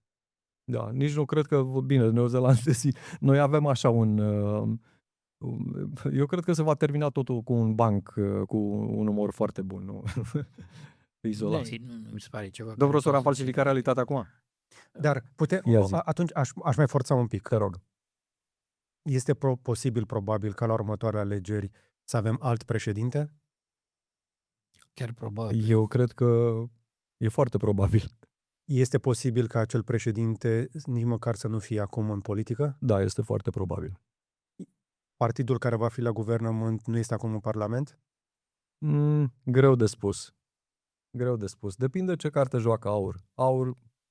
Sunt 2 ani până la Aur joacă toate cărțile. A fost aici domnul Lulea, care e pro-european. Zice că avem nevoie de intervenție de la Bruxelles să salvăm România. Serios? Da. Dar de ce nu se găsește asta în discursul... Pentru că el nu e în sfera de putere acum, el este cumva lateral. Așa. Opoziție. El e opoziție, deci Opoziția nu mai... din AUR. De opoziția din AUR. Pentru că AUR este noul PSD, PSD 2.0. AUR m-a surprins, a venit cu o ofertă. În primul rând, știți, sunt lucruri și gesturi mici care surprind dintre toate partidele care au venit la consultări la Cotroceni și mi se pare că în final președintele a făcut bine că i-a primit și că nu i-a exclus. Ar fi o prostie să excludă unul din 3 alegători sau nu știu, au niște milioane de alegători totuși. 4, din câte înțeleg. Nu știu. E ca și când ai refuzat să vorbești cu 4 milioane de alegători. De ce nu trebuie marginalizați și nu trebuie arătați cu degetul, Corect. nu trebuie blamați. Dimpotrivă, trebuie deschis dialogul cu ei. Ce anume, cum Dar le dai vedeți lucrurile? puterea? Dar ați văzut? A fost singurul partid care a venit cu o cărticică. Eu nu știu ce scria în cărticică. Dom'le, dar contează că a venit cu un document scris. Asta înseamnă coerență, sigur. Nu, asta, probabil că au pe cineva în spate mai deștept. Petișor pe eu. Nu știu cine face asta. Au venit cu un document scris. Am apreciat foarte mult treaba asta. În acel document scris am găsit 3 propuneri care erau ale partidelor pro-europene de acum 10 ani, de la Băsescu încoace, dar pe care partidele pro-europene le-au uitat pe drum și ce să vezi, vine cu o ofertă electorală extraordinară. Știți ce propun ei? Da. Reforma administrativă. Păi ăsta este primul punct din refondarea României. Da. Anularea stipendiilor partidelor către nu știu ce. Reforma administrativă. Parlament de 300? Parlamentul de 300. Extraordinar. Păi ce mai vreți mai mult de atât? Păi pe cuvânt cu o... Dar nu mai zic. Deci, Asta te-ai se trezit în penii. folosește asândurizate, să spun, ca foarte populist, adică Absolut. e o manipulare Absolut, electoratului. absolut, dar... Avem o altă generație de votanți. Da, Noi da, știm da, că noi suntem bătrâni, absolut, am văzut absolut. despre asta. Adică, ce nu înțelegi? Pentru că pentru cineva ca mine nemulțumit Sună de foarte politicieni, bine, sună 30 de Sună politicieni. foarte bine, dar este Cum adică? partidul care îmi promite 3 chestii. Free issue party. Absolut, da. Dar eu nu pot să uit discursul naționalist, discursul suveranist, discursul extremist. Ce te încurca discursul ăla? Dacă nu fac parte din universul meu cultural, îmi pare rău. Eu nu cred că ăștia sunt... Dar ori sunt mult mai inteligență. Ei oferă fiecăruia Ce vrea? să Adică audă. sunt și eu o Vine televiziune, Iulia, sunt și spune, eu o dom'le, că așa televiziune vine Dugaș, comercială. așa vine sunt, Petric. nu cred că sunt doar o televiziune comercială, eu cred că au și niște jurnaliști de factură slabă, fără ideologie clară. Așa cred. Lucrează și ei cu ce au găsit. Cu materialul clientului. Da. Cu o ofertă politică și cu o complet altă garnitură de leadership. În momentul ăsta îl sunt vezi pe cei mai domnul... interesanți, atenție. Cât Noi SRI suntem acolo? în- Cât SRI este în AUR? Oi, de e unde nu este, respiră, Parcă îi vezi cum aterizează pe Grindeanu, pe Ponta, pe toți într-o dată în Partidul AUR. așa. Auzi, George, dar voi probabil știți, a ieșit SRI-ul din redacții, că atunci când eram eu, era masiv prezent în redacții. Era și 2 și un sfertul. Mai sunt serviciile în E redacții? peste sau? tot încă. E peste Pentru că tot. nu au ieșit Mai niciodată. au business-uri conform legii, deci ăștia aveau voie să-și facă business-uri. Deci au și acum business. Deci dacă mă duc la o licitație să adun mere de pe jos, poate... Dar am avut jurnaliști care au recunoscut public că au fost în solda lor și cu toate astea serviciile din România încă nu și-au asumat public să se delimiteze de presă. Păi nu se asumă nimic niciodată. Nimeni. Niște umbre. Sunt Trebuie să ai umbrele, un sunt control. umbrele binelui, Ai George. control Pentru binele parlamentar nostru. pentru Sunt umbrele asta. Ori tu binelui. nu ai control parlamentar. Comisiile parlamentare. Auzi, dar da, sunteți da. sigur că n-am plictisit deja băieții care sunt la camere? Mai Au adormit. la- Cred că ascultă. Dacă până și N-a dormit, dacă și ok. băiatul meu din Gen Z zice că e ok, îi zice, Ai adormit sau nu? Ca să știm, nu? i-a zis ceasul să se ridice să facă pași și tot nu s-a ridicat. Am înțeles, ok. Dar ar trebui, ca să nu ne luăm în serios, ar trebui să ne autopersiflăm cumva, dar nu știu cum, să zicem că am spus niște Dar ne tâmpenii, uităm- să ne uităm recunoaștem. în oglindă, să că am început și eu să ne albesc pe uităm, plin din urmă. Ok. Bine, a rămas și Deci, fără păr. Uh, Nu domn profesor, că domn profesor... Încă mai are păr. Ne apropiem de final, v-am împins așadar să faceți o proiecție pentru următorii 2-3 ani, pentru că eu mă bucur de fiecare întâlnire cu fiecare dintre dumneavoastră, mai ales de domn profesor Goșu, dar de acum și cu Sergiu Toader. Mulțumesc. Care trebuie să-l întrebați. De Noua Zeelandă. Noua Zeelandă. Noua Zeelandă, Dar îmi pare rău- această scăpare a tuturor E miliardarilor. foarte Îmi pare rău că nu Foarte ați vorbit mai mult cu domn profesor despre Moldova. I-aș fi vrut să Are un întreb- insight foarte... Eu am locuit 2 ani la Chișinău. Știți, Dar ne de-aia discutăm foarte mult îl Moldova, admir foarte mult pe profesor, pentru că... Bine, atunci îl întreb eu da, ceva, mă domn rog. profesor. Nu deschide subiectul Moldova, că o să adormă colegul nostru mai tânăr. Dacă 2 ore stă mai noi aici. ne-am obișnuit să facem mișto de bulgari Da. Și au ajuns să ne vândă castraveți cu adaos Așa. 700% acum la curent. Nu pot să cred. Da. Cel mai probabil e adevărat, pentru că ei au investit foarte mult în baterii, noi am pus fotovoltaice, măcar atât am reușit. Credeți că la cât de mult o văd eu pe Maia Sandu, pe la Bruxelles, pe acolo, cum vorbește cu toți oamenii ăștia, era cât pace să-i punem nume de parc, doar că i-a luat Donald Trump fața pe ultimele ore. Nu știm dacă sondajul a fost măsluit sau cel puțin e contestat. pentru nici măcar tot parcul. Nu era nici măcar O tot parc. bucățică de parc. O bucățică de parc. Colță, nu? Care e probabilitatea totuși ca Republica Moldova,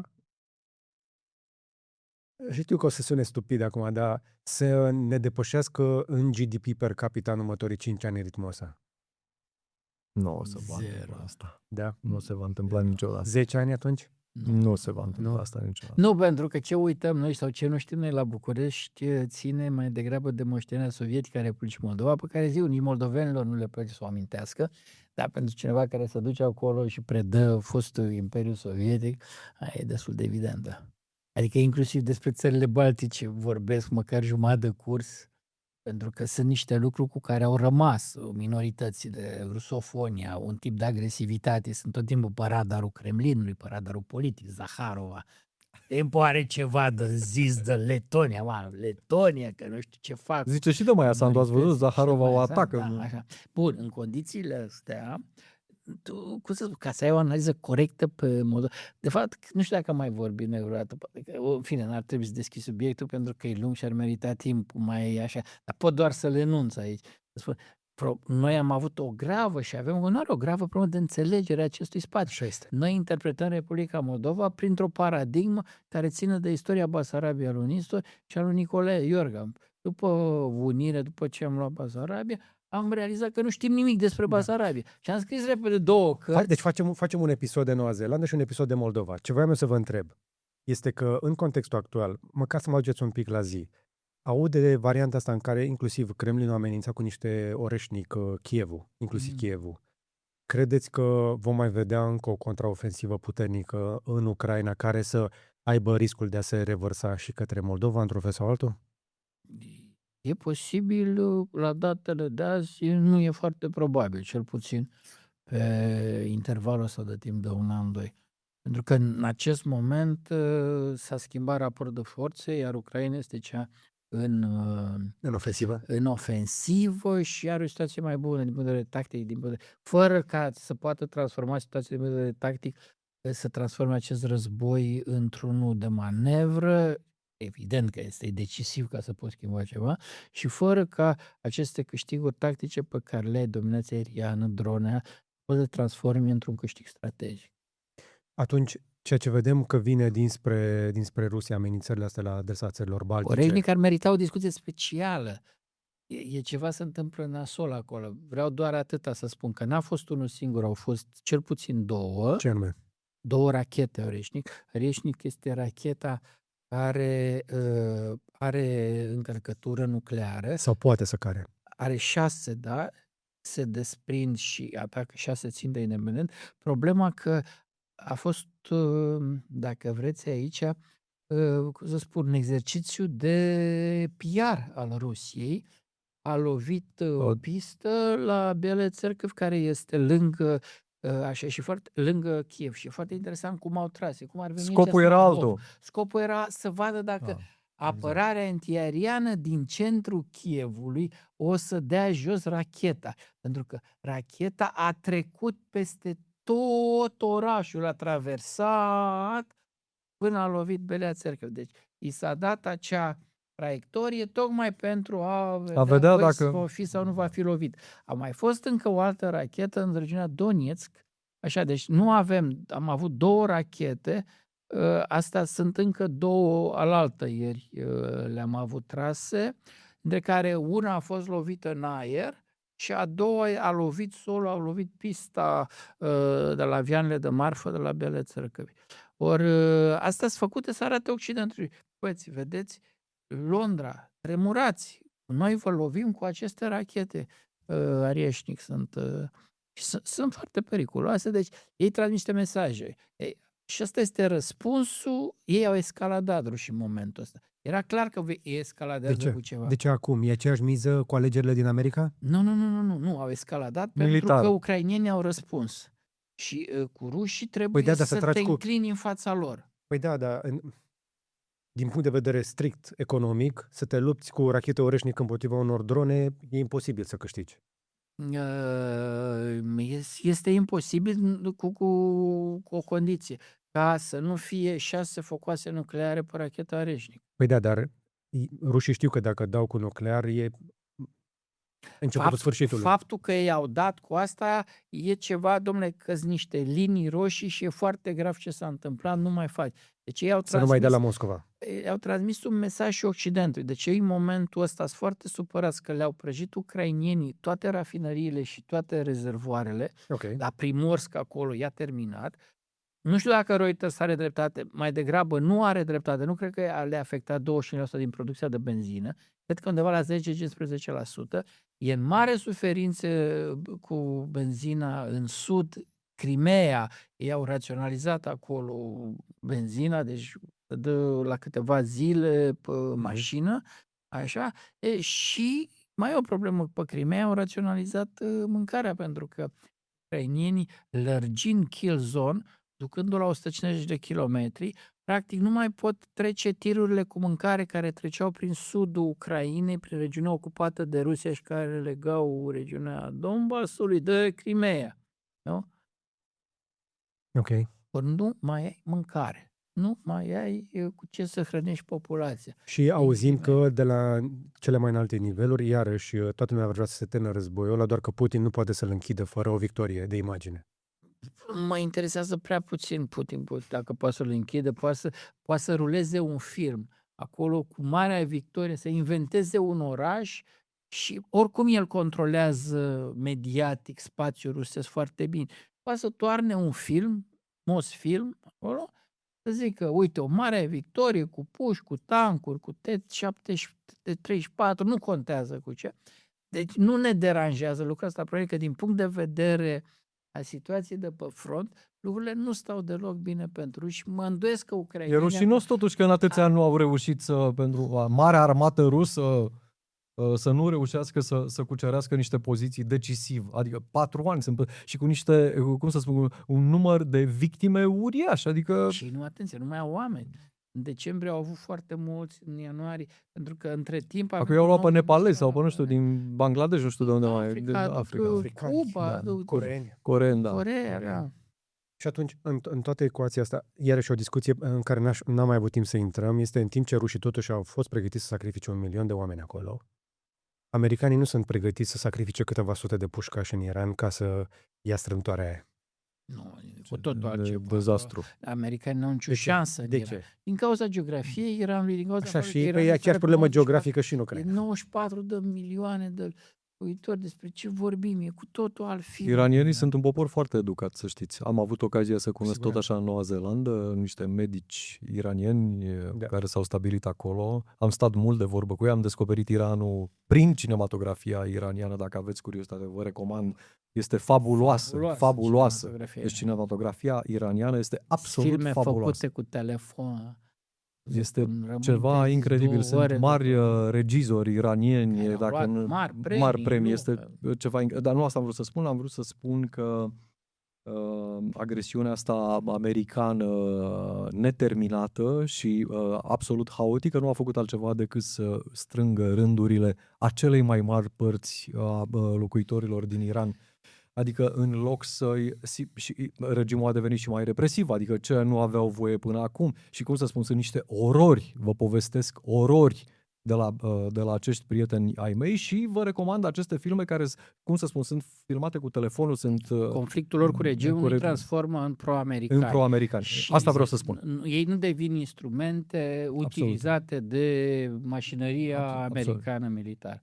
De ce v-am întrebat spre final un pic și am deschis așa un pic și mai mult lentila ca să vedem totuși că nu avem un exemplu de bune practici sau un far călăuzitor. Până acum ne uitam către America pentru democrație. Cel mai mare exportator de democrație era Statele Unite. Da. Din cauza actualei administrații nu mai avem acea inspirație, nu ne mai uităm americanismul care până la urmă a creat și ProTV-ul, nu? Da. Nu mai este atât de prezentă în viețile noastre, nu mai este prima opțiune pentru cei mai mulți dintre noi, dar nu avem alternative. Nu e Să știți că există o alternativă. Care? Cea Sigur, chineză domnul sau profesor, ce? domnul Nu, profesor există mai multe mă va alternative. contrazice. Nu. Este vorba despre Singapore. Nu știu cât știți despre Singapore. Stați un pic, domnul profesor, stați un Ca pic. să impui un model cultural. Stați un cum pic, era da, noi. trebuie exportat. Dar este Da, mult eu vă mai dau diferit. exemplu Eu nu unei cred- țări unde... Să le spui românilor să meargă doar cu transportul în nu știu. comun și că trebuie să dea cât e Este 100%. este una dintre cele mai civilizate țări din lume. Uitați-vă la toți indicatorii, uitați-vă la rata de alfabetizare, uitați-vă Da. la sistemul de învățământ. Dar la, Haideți să 4, vorbim. la 40 de ani te pune- duci la facultate acolo, da. nu Ca știu, să fii viabil. Ba da, așa e. am fost de multe ori la Statul Singapore. îți dă bani și îți dă posibilitatea să te recalifici la 40. Sunt mult mai multe lucruri. Cert este că este o autocrație. Sigur că un politolog ar putea explica mai bine de ce Poți este să un... fii un model de ăsta în Europa. E Nu aș totuși putea- altă e- cultură. Și Absolut, politică, nu se total. pliază pe cultura Dar e un europeană, exemplu de însă performanță. este un exemplu de performanță școlară, nu de performanță democratică, Dar de n-a performanță putut fi la economică. nivelul Asiei Știți de ce mi se Sud-Est? pare extraordinar? Că sunt majoritatea expațiilor super calificați nu se mai duc în Europa. Se duc în Singapore. Deși sunt niște prețuri uluitoare. Nu știu dacă trebuie să vă duceți să vedeți ce au făcut. Este uluitor. Oligarhi în Dubai, elitele în Singapore, Elitele în Singapore. miliardari în Noua Zeelandă. Miliardari. Nu, ce bine ar fi. Noi avem Acolo miliardari. fac doar buncăre. Să știți că noi avem, nu știu dacă miliardari, dar avem milionari care au această cultură de work hard, play hard. Și dacă veți vedea unul foarte zdrențăros îmbrăcat și cu o cămașă în carouri, în pantaloni scurți, mirosind a bălegar și conducând un Hilux din 1990, să știți că ăla este milionar fermier. Așa arată fermierii milionari Am din Noua văzut Zeelandă. acest humbleness și în California se practică. Incredibil. Să știți că acest lucru există și la nivelul clasei politice. Există un mecanism pe care îl respectă cu sfințenie, nu este nimic scris, este de la sine înțeles că nu trebuie să stai să fii în centrul unui scandal public. A început scandalul public, ți-ai dat demisia. Deci nu prejudiciezi partidul. Ca ministrul Nu... culturii de la noi. Scandal și-a dat demisia. Să știți că nu măcar cred. atâta.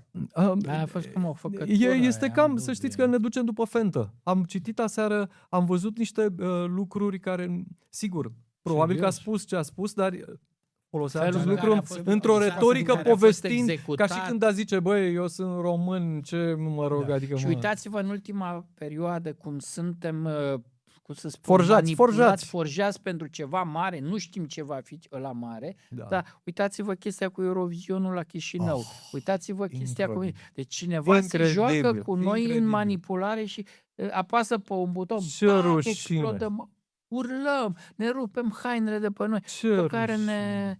Acolo l-au scos din Pățurcan, l-au pus să-și dea demisia, în fine, omul trebuia să-și dea demisia. Cine este pentru tot. Țurcan? Ca să Așa, Este din șeful tele Moldova sau... Moldova, șeful la televiziunii Teleradio de la Moldova și-a dat așa, demisia după da. ce Moldova a dat doar 3 puncte. Vă dați seama ce tembelism, Da, Eurovision. gest Ei, inutil. Și acum cum a fost executat și acest care sigur o fi spus în alt context, care n-avea de-a face Spunea tocmai dimpotrivă, zice, băi, că eu nu țin la interesul național, că sunt ungur. Asta era să... Am citit toată... Dar era o chestie și era cu pragmatică. totul Da, altceva. el îi povestea unui coleg ce a vorbit cu procuroarea care l-a acuzat, că Deci, și el dimpotrivă a da. făcut o chestie bună. Deci mă rog. ideea că cineva te înregistrează tot timpul, după care Da. decupează, păi trebuie să te transforme în mut. Deci în momentul ăsta un om care vrea să politică își taie limba, aruncă telefonul în closet, așa, și... Să nu mai deschizi Dar vă gura. dați seama ce Mai ciocoism de ăsta imperial la români, adică cum brățiorii noștri nu ne-au dat nouă voturile, adică noi știm, pe noi ne-a distrus nepotismul, lipsa meritocrației, corupția și noi ne-am indignat, bă, cum? Dar noi dăm 12 puncte la frații noștri australiani, știți cât de multe lucruri avem cu Australia în comun? Iar ăla, deci face nu știu ce grozăvii pe acolo, curtea de conturi e pe el, referate administrative, nu-și dă demisia, deci nu-și dă demisia. E Și acum susținut dintr-o dată politic și acum dintr-o dată își dă demisia. scăpat. Deci două Deci, popoare. Nu ca să vedeți totuși ce pot cuvânt. manipulare grosieră este. Deci podul de Și peste nimeni nu Prut, înțelege. deci pentru podul de materie peste funcționează podul, e mai tare podul ca niciodată. de prostie, să știți că nu are, e singura infrastructură care funcționează în Eu cred cele că două țări. cineva studiază, eu cred că rușii sunt în spate de fapt și studiază Suntem niște de cobai în proști, războiul da. hibrid pe care Rusia... Deci se duce în- confirmă chestia asta Sunt care e și convins săptămâna că asta e că ceva Rusia de are o genul. mare agenție care se ocupă cu destabilizarea Europei? Eu în sunt mod convins. sigur, în mod Nu sigur. pot să fie atât de tâmpiți ăștia de la noi. E și ceva În mod elaborat sigur, aici. în și mod cred că sigur. ruștii Și pot să- Rusia face, v-am spus, am stat 2 ani la Chișinău, adică știu, am lucrat cu ziariști ruși, am întâlnit niște oameni care au lucrat în serviciile, mă rog. Fac ceva mult mai important. Exact ce se întâmplă în România. Ei nu spun, campania lor nu este să ne facă pe noi să credem în Rusia. Nimeni nu crede în Rusia, Nu, nici nu. Rusia. Nu cred. Campania, nici rușii nu cred în Rusia. Dar ei vor să ne facă pe noi să nu mai credem în nimic. Știți cât de grav este acest E lucru? manualul KGB. Fragmentarea, exact ce spuneam, fragmentarea socială. Să nu mai credem în nimic. Și ce înseamnă asta? Să nu mai cred nici în mine însumi. Și isterie, haos, e asta. Haos, ia. Haos. Cât mai mare, cu atât mai bine. Ne apropiem de final. Ai zis de 3 ori. Am mai zis chestia asta. Pe care am mai vorbit o Eu oră. trag de timp. Hai să mergem. Dar suntem pe de internet, afară, nu da. suntem la televiziune, facem ce vrem aici. Nu avem șef, nu avem serios? patron, nu avem colonel. Eu sunt E disciplinat. adevărat ce am auzit acum din nou. Întreb oameni care au mai fost pe la Chișinău. E Auzi, dar adevărat? nu vrei să verifici dacă avem Mai un prim-ministru, merge- că noi poate vorbim aici și poate s-a schimbat țara între timp, au intrat dracu unii, eu Cine știu. știe ce află? La rușii, Nu, că e ieșim atemporală. în Te rog curte, să mă ierți că te-am întrebat, te rog să continui. Și Doamne scuză-mă. ferește. Cât ați fost voi pe acolo, pe la Chișinău? O oră. Da. E adevărat că domnului Dungaciu, când apărea pe acolo, se spunea domnul colonel? Eu am auzit, dar nu la prima mână. Eu da. Am auzit de la miniștrii care participau la ședințe de guvern și povestea asta. Băi, fii atent că ești public, ai spus public treaba asta. Dar proful Profesor. Goșu n-are nicio cenzură aici. Noi n-avem corporație. Am Sergiu, înțeles, diferența între mine și tine este că eu n-am patron. ok. Am înțeles. Eu am patron. Ai avut. Eu am patron. Nu cunoști pe soția mea. Deci, practic, Ce cu frică acasă? Da, sigur. tu ai construit știrile ProTV așa cum le știm noi. Deci Eu- am făcut eu parte visam să lucrez la am ProTV. făcut parte dintr-o echipă care a construit Tu ai așa. construit redacția inițială, felul în care noi știm știrile ProTV, ți se datorează în mare parte ție împreună cu domnul Sârbu și cu o echipă, dar tu ai fost arhitectul. Hai să Da. asumă-ți chestia asta. Da, sunt niște lucruri ce am făcut împreună cu o echipă este faptul că am adus niște instrumente noi ale jurnalismului de televiziune. Inspirate de la Fox News pe vreme. Inspirate de la ITN și de la Fox News. Este foarte adevărat. Adică Newsdesk-ul, toate celelalte, funcțiunile Newsdesk-ului, mă rog. Fox News-ul vechi. Da. După ok. care eu am intrat la facultate și m-am făcut jurnalist visând să lucrez la ProTV, am trecut prin Antena 1 ca să ajung acolo. Da. Și acum sunt independent și mă bucur tare mult că te-am adus aici. Și eu îți mulțumesc, mă apucasem la început, dar mi-ai tăiat-o să te perii un pic, să-ți spun că este impresionant ce faci. Am aflat de la tine că nu este ăsta singurul tău domeniu, am aflat de faptul că te-ai băgat în construcții de case pasive, adică ai o multitudine de lucruri Mai care... degrabă ca hobby. Și ce mi se pare important, deși sunt și eu un om care scriu, nu mă pricep cu vizitator sau cum dracu le zice, mi se pare că ai un produs care susține un interes al publicului și asta mi se pare că este important în Fără corporații, Sergiu. gălăgia asta, în Fără gălăgia corpo. asta. Fără partid, fără mogul, se poate. Ce ai încercat tu la sfârșitul anilor 90, început de an 2000, acum se poate și încurajez mai mulți oameni să aibă curajul să iasă să vorbească. Faptul că tu ai avut curaj, sper să le dea curaj și altora care stau în umbră Să știi că și să iasă să deschidă gura, pentru că avem nevoie de oameni cu experiența, cu know-how, cu creierul de nivelul ăsta, pentru că mai sunt în țara asta, măcar să iasă să vorbească. Mi este foarte greu să aduc oameni care să aibă curajul, cum l-ai auzit pe proful Goșu, că l-ai auzit că vorbește și zice direct. este foarte bun proful Goșu, foarte bun și are curaj. Îți mai recomand pe cineva, profesorul de la Cluj, fostul Miclea. Te rog, invită-l. Este un tip strălucitor, strălucitor. L-am invitat, o să mai insist. Am cunoscut niște politicieni tineri, o să-ți spun numele lor, că nu vreau să le fac acum. Ba da, poți să Trebuie să-i... Am cunoscut, de exemplu, Uite, simt doi politicieni la care să mă uit. un ministru foarte tânăr în Moldova, Osmochescu, foarte, foarte bun, este ministrul dezvoltării economiei. L-am cunoscut pe Sebastian Burduja. Sigur, numele pare așa, cum știm... Vine dintr-o familie. Vine dintr-o... Bine, ok. Și cu niște conexiuni. Bine, și șeful grupului Hot News, bunicul, este cel care a înființat SIE, Vrei să-i facem nu îi facem nimic. Rețeaua energetică din România, în momentul ăsta, este blocată fix de niște ateruri date și în mandatul lui Burduja, dar dacă o să-l aduc la un Sunt interviu. eu ce vreau să spun, ăștia sunt niște oameni cu școală, Ok. au alt tip de discurs. Da. Încearcă. Mai sunt unii, mai tineri, colegi cu el. Este tipul l-am cunoscut pe domnul șeful de la Poșta Română. Un tip strălucitor. Știți ce s-a întâmplat la Poșta Română? Păi, s-a luptat cu sindicatele, a făcut, e o nebunie. Nu, îmi pare rău, nu știu cum îl cheamă. Mai sunt. Nu știu. De undeva trebuie să mai iasă niște oameni noi. Și poate că mai încurajăm și pe alții. Deci, dacă știi lucruri valoroase și care cred că pot ajuta cetatea asta, că avem nevoie de cetățeni în cetate, cum ar zice Sergiu pe Sergiu's Dishes, recomandare așadar link în descriere pentru Substack-ul lui Sergiu Toader, îl poți urmări acolo. Pe Proful Goșu, cred că îl urmăriți peste tot și, dacă ați rămas până acum, cumpărați cartea. Războiul fără sfârșit. Încă una. Câte cărți aveți scrise deja de când urmăriți? Asta să o lansez la târg la 7 Scrie iunie, cam la lui ora profesorul 14 la ăsta. standul Polirom. 7 iunie la Bookfest, la Standul Polirom. Polirom. Eu cred că scrie cam mult profesorul ăsta, ar trebui să-l băgăm în politică. La cât de mult stă și se uită, deci am avut discuția Mai asta. prea mult, da. Stă și se uită așa de mult la ruși, deci nu știu cum rezistă. Eu, ca să-mi fac lucrarea de licență, mă uitam la jurnalul de la ora 5, pentru care și tu ești de vină, și mi-am făcut licența pe violență. E o mare știi? rușine în CV-ul meu, știi? Da. Eu pe alea mi-am făcut licența. Când ieșeam din camera de vizionare... N-aș mai face astăzi așa ceva. Dar sub făcea nicio audiență. formă. A trebuit să livrezi Făcea puncte de audiență. audiență, nu? Nu aveam mintea de acum, nicio experiență. Nu mi-am dat seama cât de rău poate face României un astfel de produs. Îl regret. Eu, pe lucrarea mea de licență, am făcut o corelare între violență și audiență și după chestia am decis că nu voi mai face chestia aia. Pentru că am trăit, am fugărit ambulanțe la începutul carierei. Dar nimeni nu e perfect, nici politicienii de care am vorbit mai devreme nu sunt și poate că, așa imperfecți cum suntem, fiecare dintre noi, inclusiv subsemnatul, cu siguranță, vom face lucruri mai bune, pentru că ce altceva să facem? Stăm pe loc, mergem înainte. Comandă? Mulțumiri invitațiilor mei, mai ales Mulțumim celor și care noi. ne urmăresc. Le mulțumesc membrilor care ne susțin cu abonamentele lor lunare. Poți să devii membru apăsând pe Join sau alătură-te și să susții direct genul acesta de conversație fără un mogul.